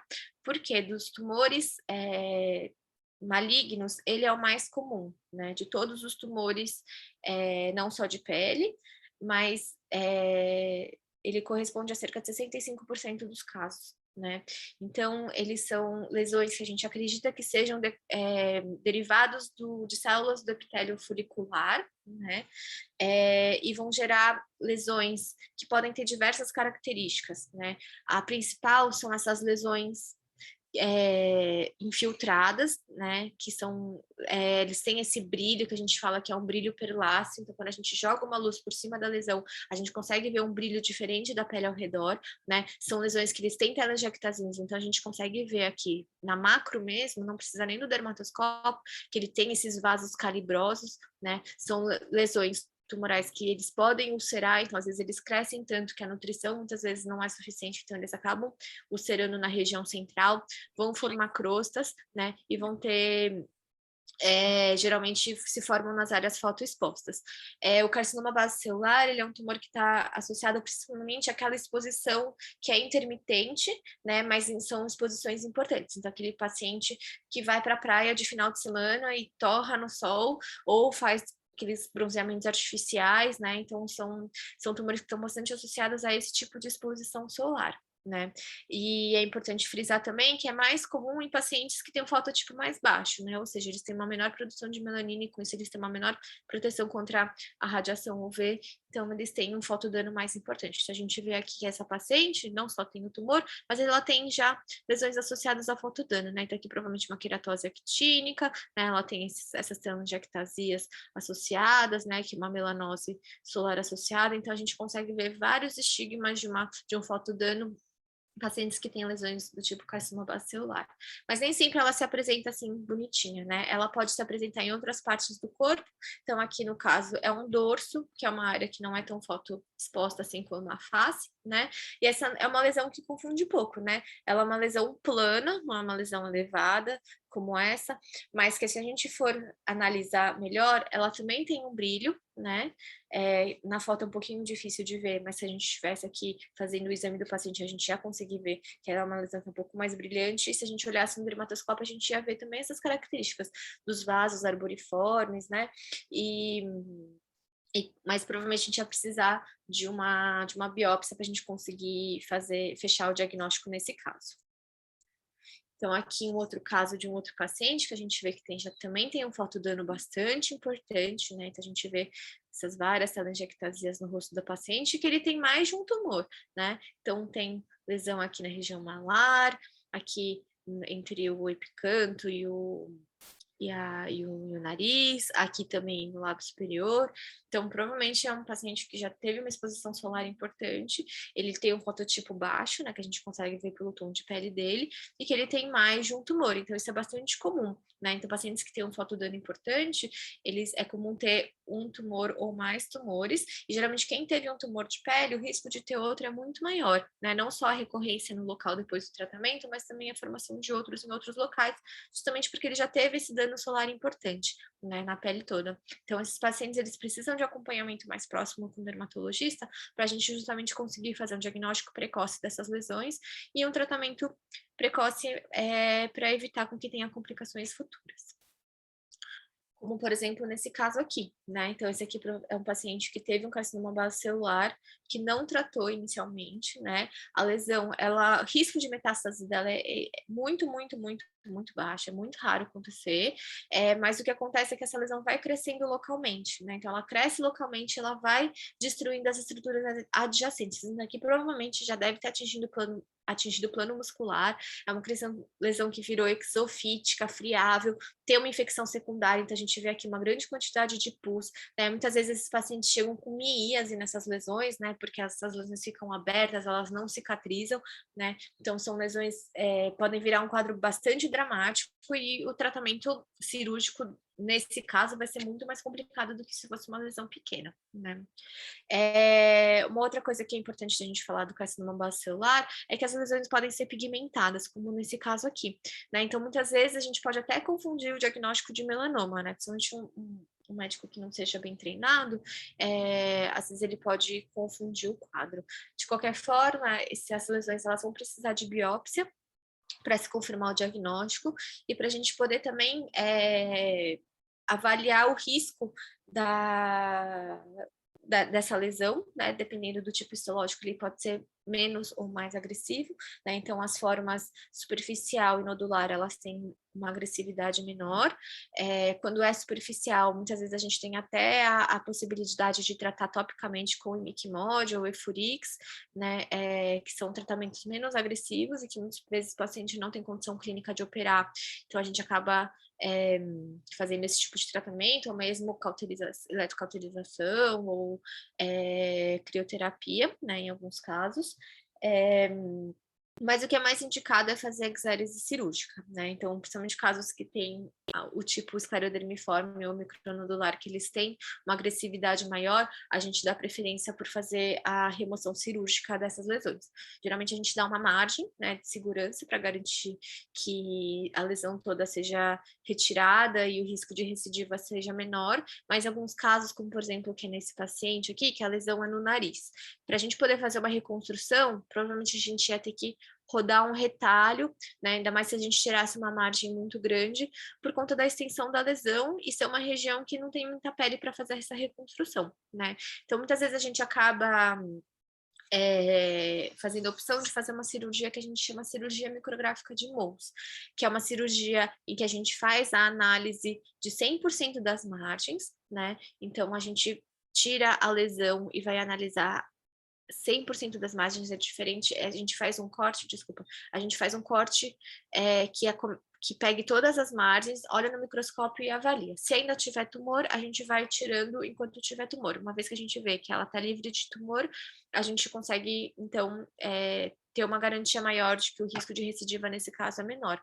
Qual que é a vantagem desse procedimento? A gente tira uma menor quantidade de pele sem tumor, né? Então a gente consegue poupar a pele e fazer um fechamento secundário mais adequado.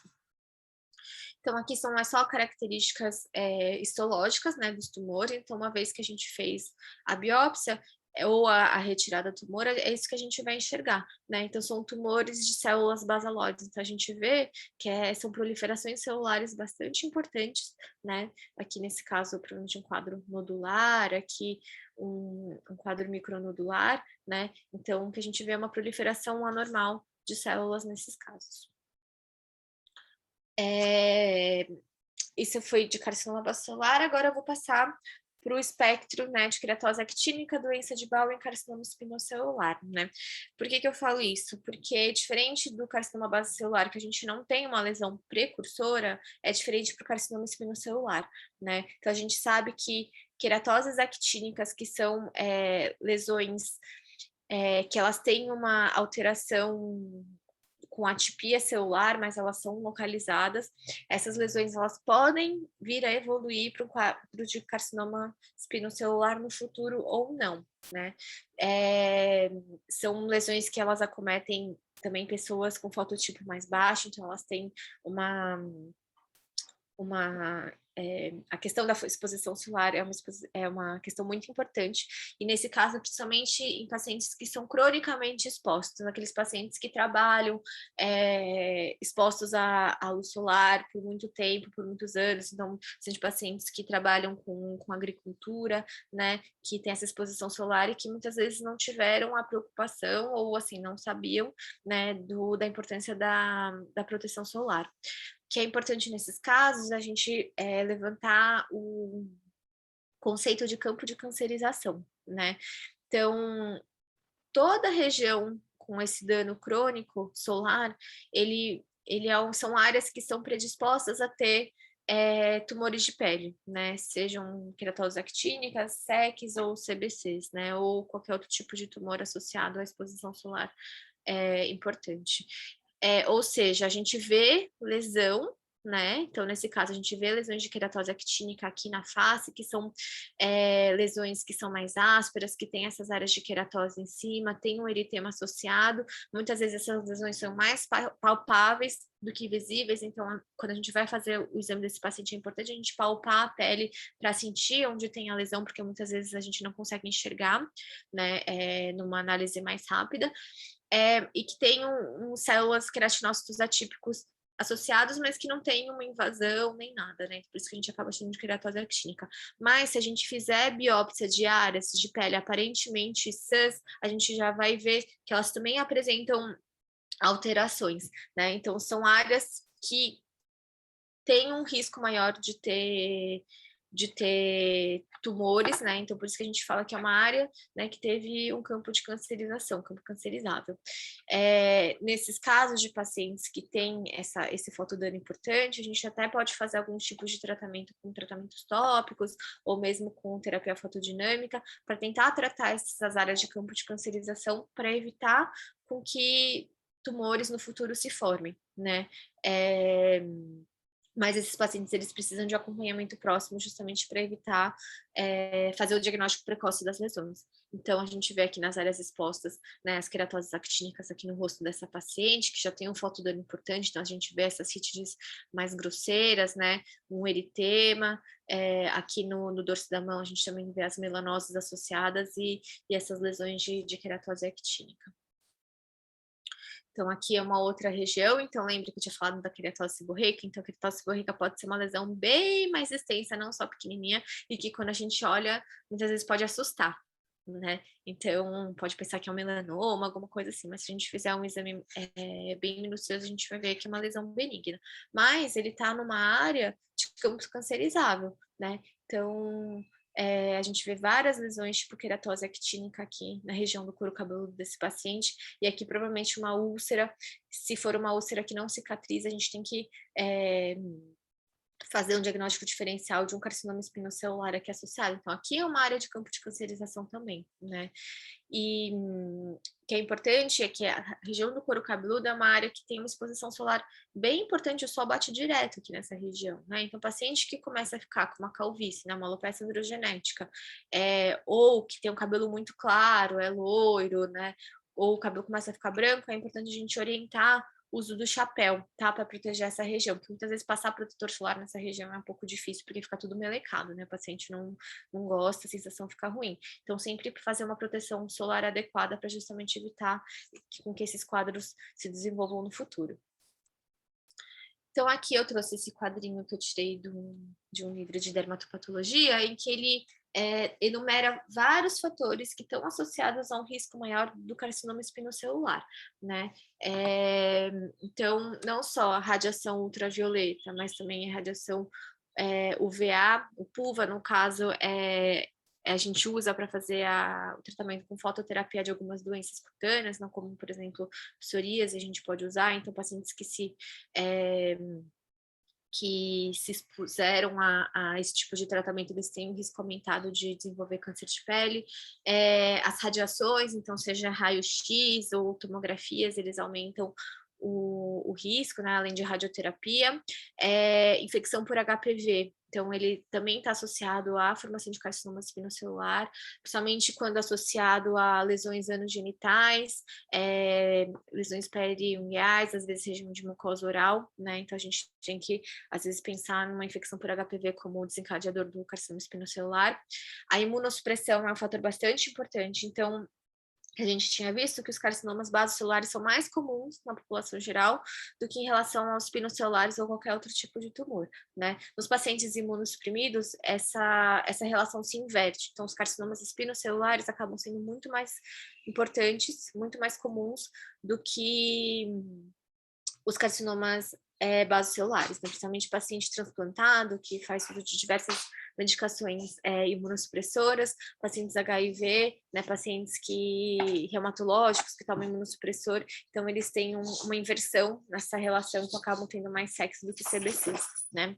Além disso, exposição a carcinógenos como arsênicos, hidrocarboneto, eles podem aumentar o risco de sexo, lesões inflamatórias crônicas na pele, então como no caso de úlceras de estase, como a gente viu, né, na aula passada, outros tipos de lesão inflamatória crônica, então cicatriz de queimadura é bastante comum a gente ver, né, e outros tipos de lesão, né, como descritas aqui, crônicas, isso pode predispor a um risco de SEC, né, que a gente chama isso de úlcera de Marjolin, esse tipo de lesão. E essas lesões acabam sendo mais agressivas do que um SEC que surgiu de novo numa área fotoexposta, tá? Então é importante a gente ficar de olho nessas lesões crônicas, se elas começarem a ficar com aspecto diferente, infiltrado, é importante a gente fazer a biópsia dessas lesões para a gente conseguir fazer o diferencial de SEC.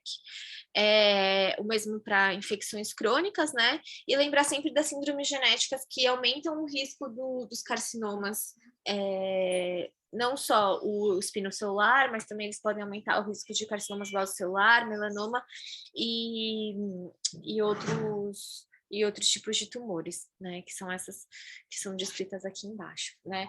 E aí, como eu falei, os SECs, eles têm uma progressão, né? Eles vão formando diversas mutações gênicas que juntos, né, e somadas, eles vão promover uma perda da capacidade de induzir a apoptose e um aumento da proliferação celular com ciclo celular descontrolado, e aí isso tudo vai culminar numa resposta de proliferação tumoral, que vai gerar um carcinoma espinocelular. Então, esse é um exemplo de um carcinoma espinocelular in situ, né? Olhando essa lesão, se tivesse só essa lesão, a gente até poderia confundir, né, com uma lesão de eczema, uma lesão de psoríase, uma lesão de tinha, né? Porque ela é uma lesão que ela é mais plana, né? Ela tem essas escamas, ela é eritematosa, mas se a gente fizer a biópsia, a gente vai ver que ela é um carcinoma espinocelular in situ, né? E a gente chama essa lesão com essa característica de doença de Bowen, tá? Nesse caso, a gente também consegue tratar com tópicos, então o imiquimod é uma opção que a gente usa bastante, né, no HC, e que geralmente a gente tem uma boa resposta no caso do tratamento desses pacientes, né? Mas é sempre importante a gente fazer o exame geral da pele. Então, o paciente chega no nosso consultório, a primeira coisa que a gente tem que fazer é tirar toda a roupa do paciente e examinar ele por completo, porque às vezes ele vem com uma queixa dessa lesão, mas ele tem outra lesão também no corpo. Né? Então, a gente já vê que essa lesão ela é mais infiltrada, ela tem essa área de queratina mais espessa. Quando a gente fizer a biópsia dessa lesão, a gente vai ver que já é um carcinoma espinocelular invasivo, né? Então, lembrar que o paciente que tem um tumor, ele tem maior risco de ter outros tumores, né? Falar um pouco sobre o queratacantoma, tem um pouco de controvérsia na literatura. Alguns autores acham que ele é um tipo de SEC, outros acham que não, porque ele tem um comportamento diferente, mas eles são lesões que histologicamente eles se assemelham bastante ao carcinoma espinocelular, né? E eles são lesões que eles têm essa características que eles chamam de vulcão, né? Então são lesões que têm bordas infiltradas bem importantes, tem essas telangiectasias, né? E aí ele vai ver que no centro ele tem essa rolha de queratina bem importante, né? Que eles chamam isso como se fosse um vulcão. Qual que é a característica principal do queratacantoma? Ela pode ser uma lesão única, que aparece em áreas fotoexpostas com fotodano crônico. Ela pode ter associação também com algumas doenças genéticas, então pacientes que têm queratocantomas de repetição. Mas o que é mais importante nessa lesão é que são lesões de crescimento muito rápido. Então, às vezes, essa lesão, em 2 meses, já ficou com uma lesão de vários centímetros, uma lesão muito grande, e que muitas vezes, se a gente não trata essas lesões, elas melhoram, elas regridem completamente sozinhas, né? Mas, obviamente, quando a gente se depara com uma lesão dessa, a gente não vai deixar a lesão evoluir mesmo, porque a gente não tem certeza de que realmente ela vai regredir sozinha, e ela, no fim, pode virar uma lesão muito grande, como, por exemplo, daquela lesão do vaso celular que a gente viu antes, né? Então, quando a gente já vê essa característica de lesão, a gente já, né, faz o diagnóstico, biópsia, e faz a exérese da lesão quanto antes para evitar que essa lesão cresça muito, tá? Mas é só uma lesão característica aí que ela sempre tem mais ou menos essa cara.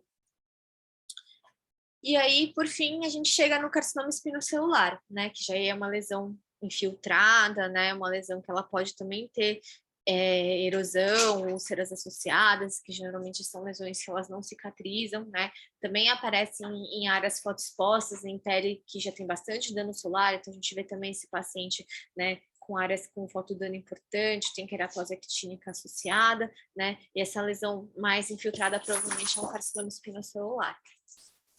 Então, aqui um outro caso de um outro paciente que tem muito fotodano, né? Esse aqui é mais evidente ainda, então ele tem várias lesões aqui, né? Que provavelmente são queratoses actínicas. Aqui provavelmente ele tem outro tumor aqui próximo ao olho, né? Mas ele tem essa lesão ulcerada, né? Com uma borda bastante infiltrada, né? Que provavelmente é um carcinoma espinocelular invasivo já numa fase mais avançada. Então, a gente não vai esperar a lesão chegar nessa fase para a gente poder fazer o diagnóstico e o tratamento, né? O ideal é a gente fazer um diagnóstico precoce para justamente evitar com que isso aconteça.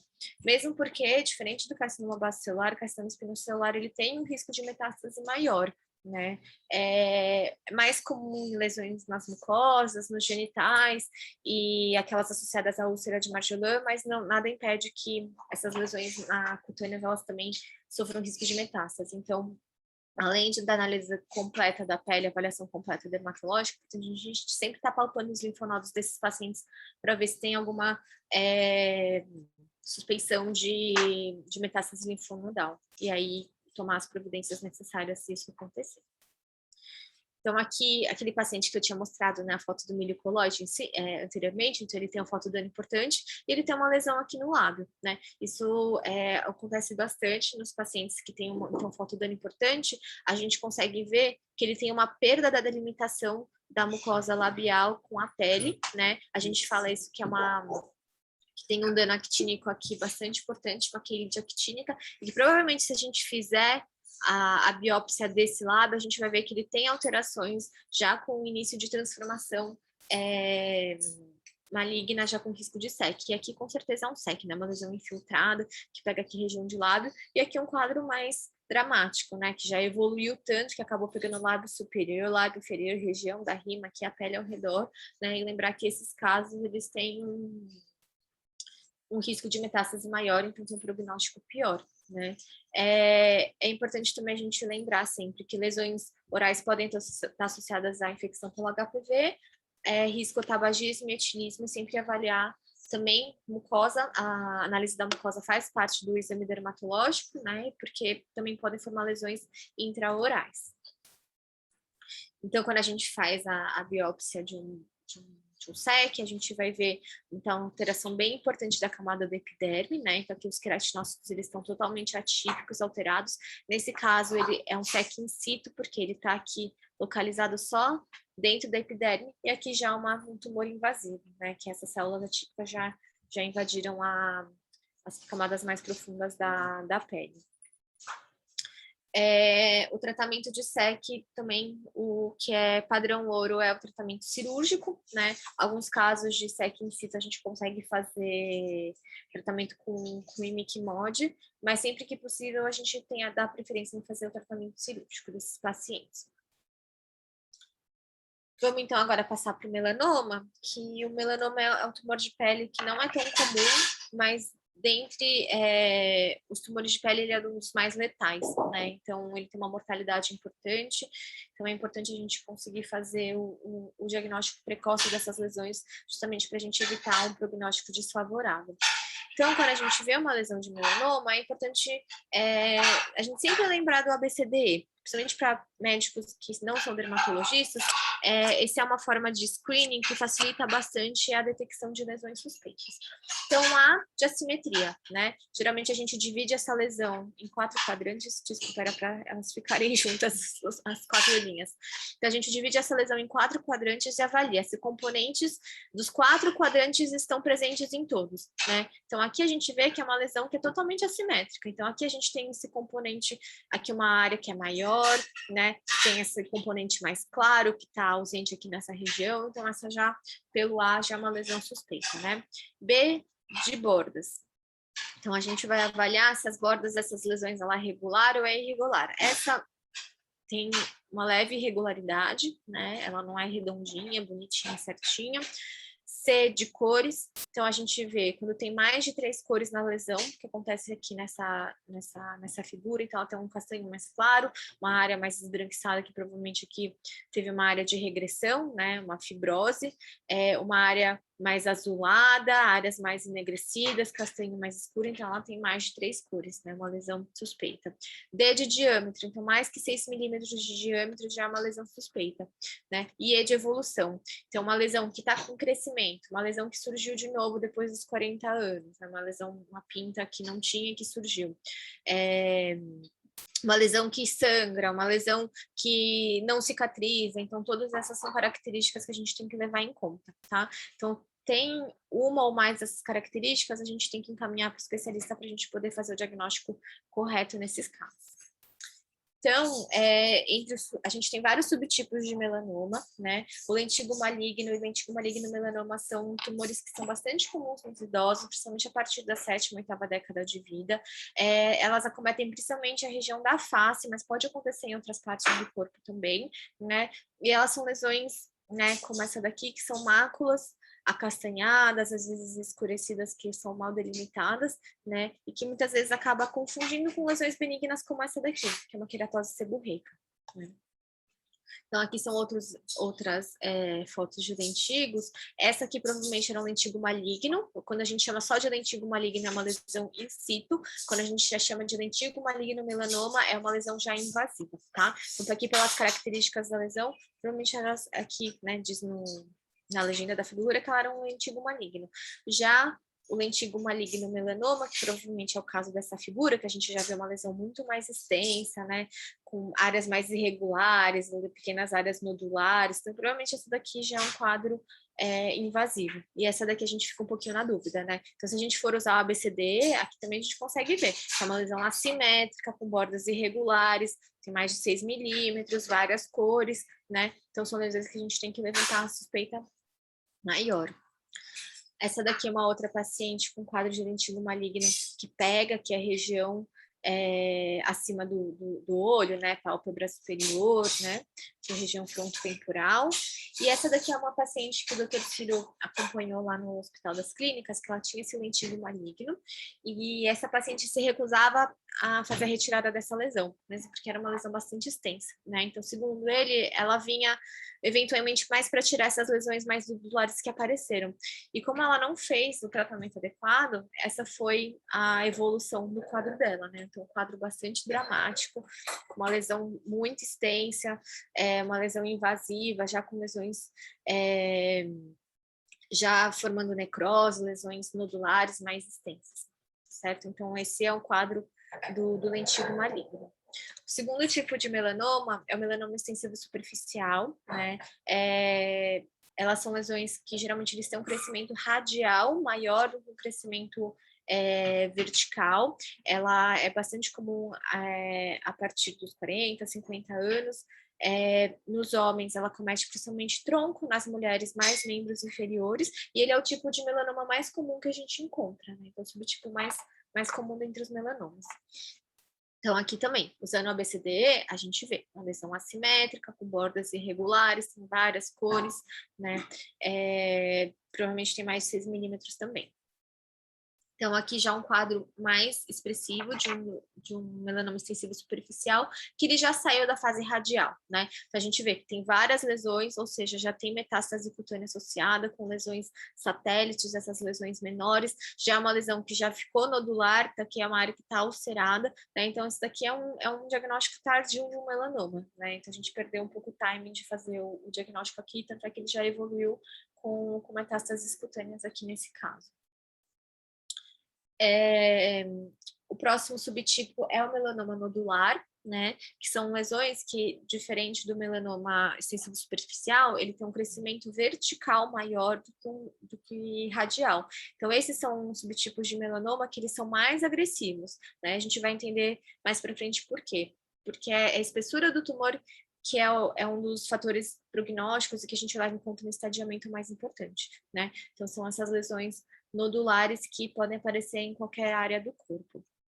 Então, aqui, né, na região cervical, e aqui provavelmente já tem uma lesão secundária também associada, a gente não sabe se aqui é um linfonodo retroauricular ou se é uma lesão tumoral que está surgindo aqui nessa região também, né? Então, uma lesão bem mais expressiva, com uma gravidade maior.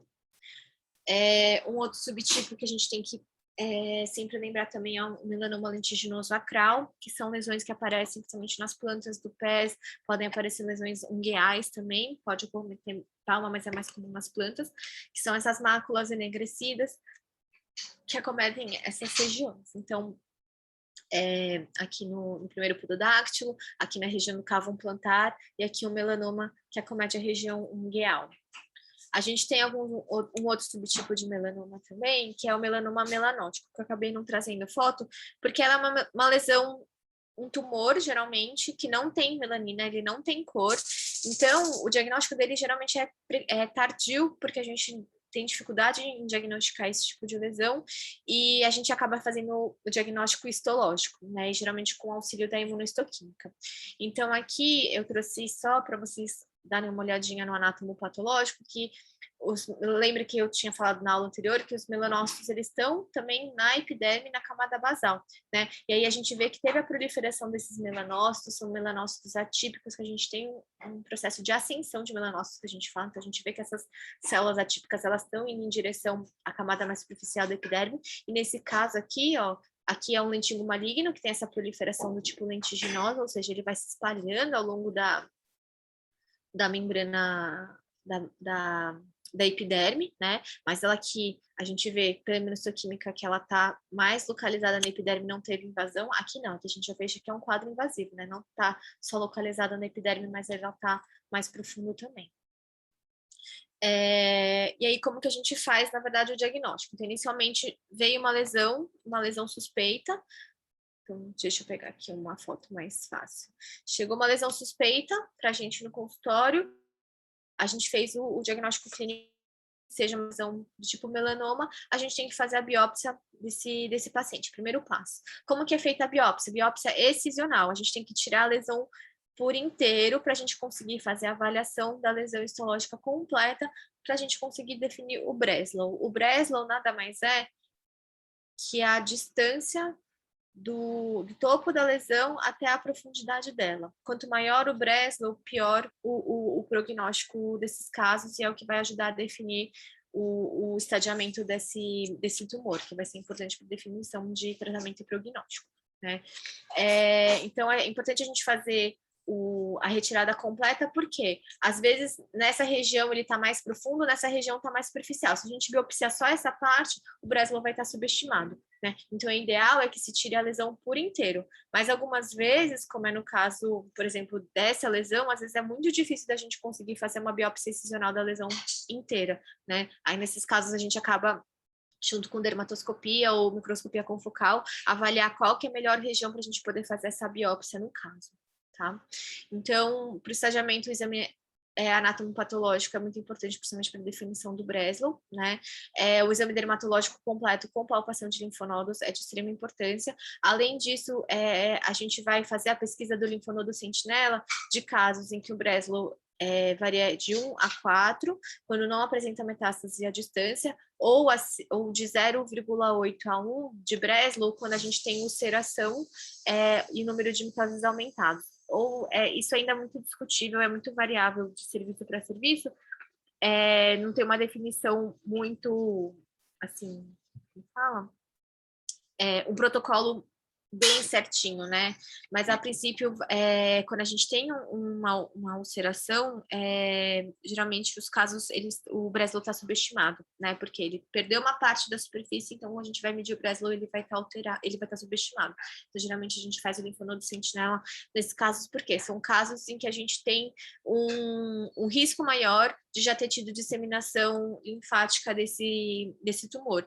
Então, a gente faz linfonodo sentinela nesses casos em que não tem evidência de metástase à distância, e para avaliar se teve uma disseminação linfática do tumor. Então, a gente faz a pesquisa do linfonodo sentinela, geralmente associado à ampliação da margem do melanoma, né? Que vai também ser definido pelo Breslow.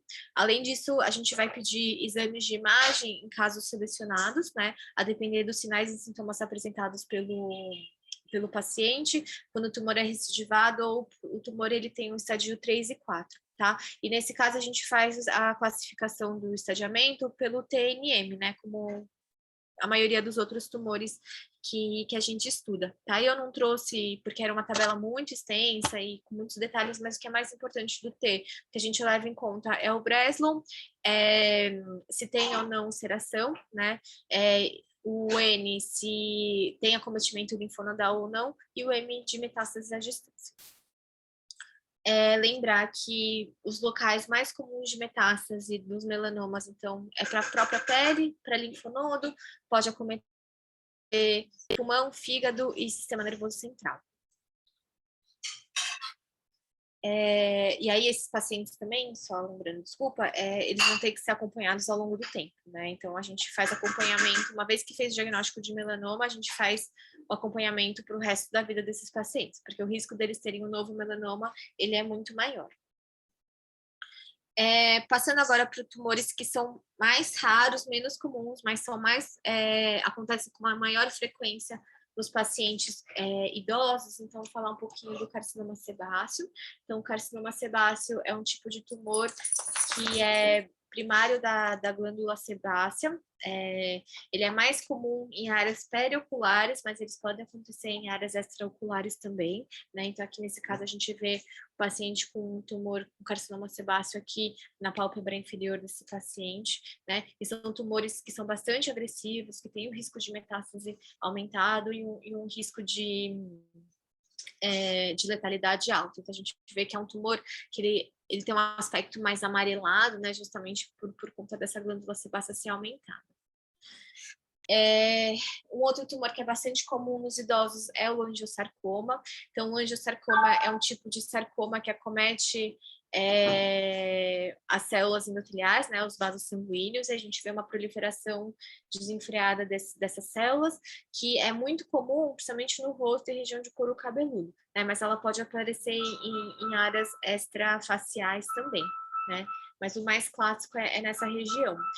Acomete principalmente idosos acima de 70, 80 anos, e quando ela é extrafacial, geralmente ela está associada a um quadro de uma linfangite crônica, de um linfedema crônico, né? Então, principalmente paciente que teve antecedente de câncer de mama, que fez a linfadenectomia axilar e evoluiu com linfedema crônico no membro superior, são pacientes que têm um risco maior de desenvolvimento de angiosarcoma nessa região.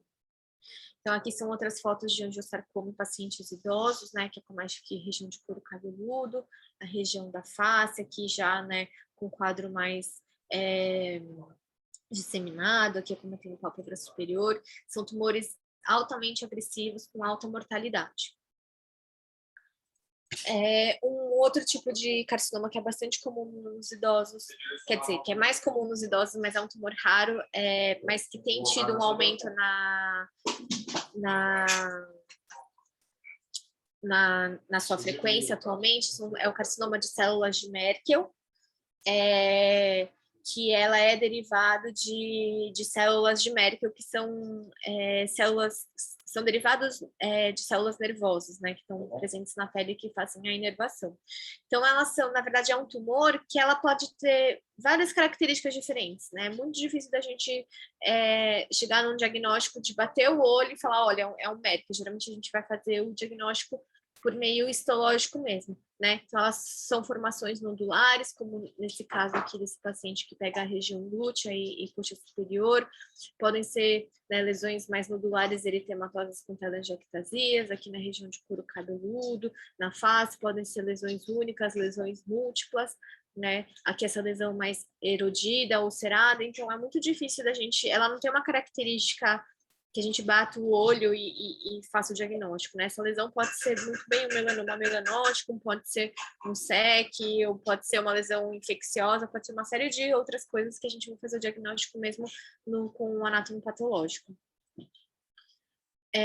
A doença de Paget, ela é um outro tipo de tumor que é mais comum em pacientes mais idosos, né?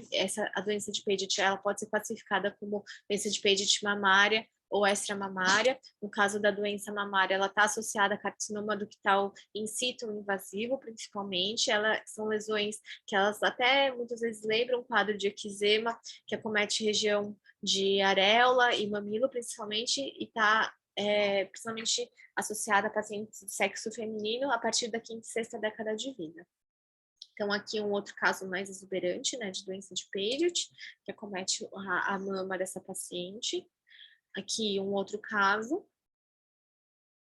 Ou ela pode ser do quadro extramamário, né, que está associada principalmente em áreas que têm associação com grande quantidade de glândulas apócrifas. Então, principalmente região de vulva e perianal, então também está associado a pacientes do sexo feminino, mas pode acontecer no sexo masculino também, entre a sexta e a oitava décadas, e geralmente estão associados a carcinomas ou adenocarcinomas dessas regiões. Então, região de vulva, né, região perianal, carcinoma de pênis também, ele pode ter evolução para uma doença de peito extramamário. E, por fim, falar um pouco sobre as metástases cutâneas, né? Então, as metástases cutâneas, elas são lesões que são secundárias de outros tumores primários que pode acontecer em qualquer outro local do corpo ou a partir que vão para a pele a partir de uma disseminação hematogênica ou linfática por conta de trombo, do que esses tumores, eles soltam, né, pela circulação e acabam se implantando na pele, ou mesmo por uma disseminação a partir de tecido adjacente que acaba cometendo a pele, né? São tumores que são mais comuns nos idosos, é raro ter lesão cutânea, né, metástase cutânea, geralmente acontece 0,79% das metástases acometem a pele, e eles podem ocorrer em meses a anos após o diagnóstico do tumor primário. Algumas vezes a gente até diagnostica antes a metástase cutânea, porque por ser uma lesão mais visível, né? Eles podem ser a partir de um melanoma, pode ser a partir de câncer de mama, ou outros tipos de tumores hepático, pulmonar, adrenal, sistema nervoso, ósseo, ovariano, renal, e mesmo tumores cânceres, neoplasias hematogênicas também podem ter lesões cutâneas associadas. Então, aqui também as metástases, elas são polimorfas, elas podem ter diversas características diferentes, então muitas vezes bater o olho e falar que a metástase cutânea é bastante difícil, a confirmação diagnóstica vem com o histopatológico, né, e mesmo a origem do tumor primário, o histopatológico por meio da imunistoquímica auxilia nessa parte, mas às vezes é um nódulozinho aqui na pele, né, essa daqui até lembra um pouquinho um SEC, né? Nesse caso aqui, um tumor de mama, né? Que não pega que areola e mamilo, né? Diferente da doença de Paget, mas que provavelmente era um câncer de mama que gerou essa placa eritematosa. E algumas vezes ela pode evoluir com esse aspecto que eles chamam de podiorange, né? Que é a pele em aspecto de casca de laranja, que ela fica com esse aspecto grosseiro, enrugado, né? Que está associado a tumor carcinoma ductal invasivo de mama. É bastante comum também as metástases cutâneas acometerem couro cabeludo. É bem comum. Então, quando a gente vê esse tipo de lesão, a gente tem que aumentar a suspeição, né? Aqui já um tumor que é mais infiltrado, né? Ela tem várias nodulações, já é uma lesão mais suspeita, né? Do que só aqueles nódulos. Então, que é importante a gente ter em mente esse tipo de lesão como diagnóstico diferencial, né? Para a gente poder fazer a biópsia e encaminhar para anatomia patológica para conseguir fazer o diagnóstico correto. Então, assim, eu finalizo a minha aula. Esse é o meu e-mail. Caso alguém tenha alguma dúvida, queira me mandar depois, eu estou à disposição. Mas se alguém quiser tirar alguma dúvida agora também, eu estou aberta a essa pergunta.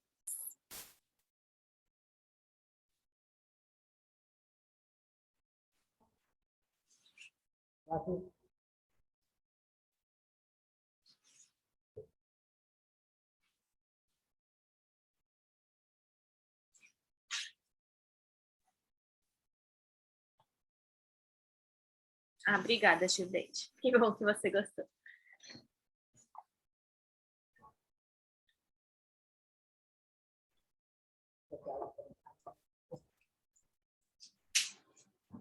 Acho que ninguém tem nenhuma pergunta, né, Luciana? Obrigada, pessoal. Espero que tenha ajudado a esclarecer algumas dúvidas. Estamos aqui, né, doutora Tatiana? Se alguém quiser fazer alguma pergunta pelo chat, a lista de presença eu vou enviar novamente, tá? Eu já enviei, mas vocês receberam? Senão eu vou enviar novamente. Um minutinho, por favor.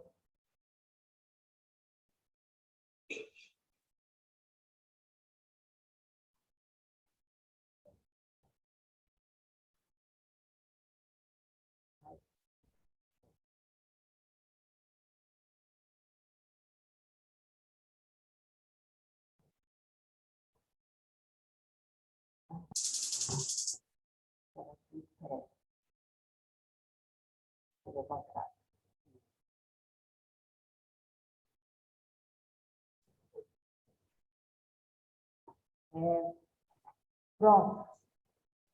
Receberam aí a lista de presentes? Temos uma pergunta aqui, doutora Tatiana, Pode aqui falar. na Faculdade de Saúde Pública. Por favor. Doutora, está ouvindo bem, doutora? Tô sim. Doutora, eu sou a Márcia, sou enfermeira aqui também. A tireoide seborreica, ela pode ficar por mesma, a senhora pode ser confundida, né? Mas a gente tem como tirar ou não? Ou pode deixar? A queratose seborreica é uma lesão benigna, né? Então, se a gente tem a confirmação de que realmente seja uma queratose seborreica, ela, a princípio, não precisa ser retirada, a não ser que o paciente tenha algum incômodo, algumas vezes eles têm um pouco de coceira, um pouco de irritação local, aí a gente faz algum procedimento para retirar. Mas, a princípio, elas são lesões que elas podem ser deixadas, não tem problema nenhum, porque elas nunca vão evoluir para um câncer, tá? Eu acho que foi isso, né, a pergunta? Isso, é isso mesmo. Tatiana, aqui, meu nome é Fernanda, sou enfermeira aqui do Pera. Não é muito relacionado ao que você falou na aula, mas acho que você pode me dar uma luz. A gente tem um paciente aqui que a gente está acompanhando, ele tem elefantíase verrucosa nostra. A gente está com muita dificuldade de acompanhar, porque a gente não consegue ver progresso, e tem um odor muito forte, a lesão, a gente já usou todo tipo de cobertura, carvão ativado, já fez tratamento medicamentoso, mas, assim, é muito difícil, fora que a adesão dele é ruim, então ele também tem muito medo de ir para o vascular, que ele tem medo de amputação, né, que é um caso de insuficiência venosa grave, né, e aí eu não sei o que a gente pode fazer em termos de atenção básica com um paciente desse. Conduzir casos de paciente com elefantíase nostra é realmente muito difícil, porque já é um dano muito crônico, né? Ele teve alteração cutânea, alteração linfática, então ele tem um aumento da quantidade de líquidos na pele. Geralmente a gente não tem muito o que conseguir fazer para esses casos, porque a gente trata, ele tem um risco de infecção bacteriana local muito grande, então geralmente a gente faz tratamento com penicilina a cada 21 dias para evitar essas infecções, só que como sempre aquela região está úmida e é pé, então está sempre sujo, então o risco de ter uma infecção é sempre grande, tem uma... por conta da linfa, né, que fica naquela região, então tem uma contaminação bacteriana já de base, então a gente faz um pouco de compressa com água boricada ou algo que tente a diminuir um pouco a exudação, mas, assim, controlar mesmo vai ser difícil. Esse paciente tem que fazer a adesão mesmo ao tratamento para insuficiência venosa, né? Muitas vezes eles não conseguem usar a meia elástica, porque, enfim, não entra a perna dentro da meia, né? Porque aquilo já está tão grande. Então, assim, mesmo para a gente, o que a gente consegue fazer é bastante limitado mesmo. A gente tem que encaminhar esse paciente para o vascular, realmente, a gente vai tratando com esses tópicos e antibiótico sistêmico profilático, mas a gente não consegue fazer muito mais além disso, infelizmente. Obrigada, muito obrigada. Imagina. Tem uma pessoa perguntando, doutora, se essa aula vai ficar disponível. Nós vamos enviar, essa aula está sendo gravada, e a gente vai enviar o link do YouTube que vocês podem depois acessar, tá bom? Ela vai ficar disponível durante uma semana. Eu vou enviar o link. Tudo bem? Tudo certo. Alguma pergunta a mais?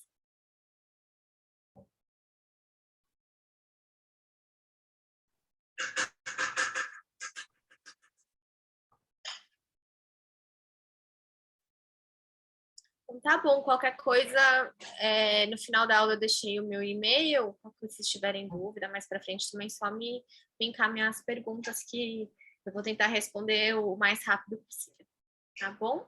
Então, eu agradeço muito ao convite para estar aqui dando essa aula hoje, né, ao Centro de Saúde Escola Paula Souza, professor Ciro, pelo convite, e eu estou à disposição para qualquer dúvida que vocês tiverem. Obrigada. Muito obrigada, doutora Tatiana. Obrigada a todos que estão aqui na sala de aula, que estão agradecendo muito, viu?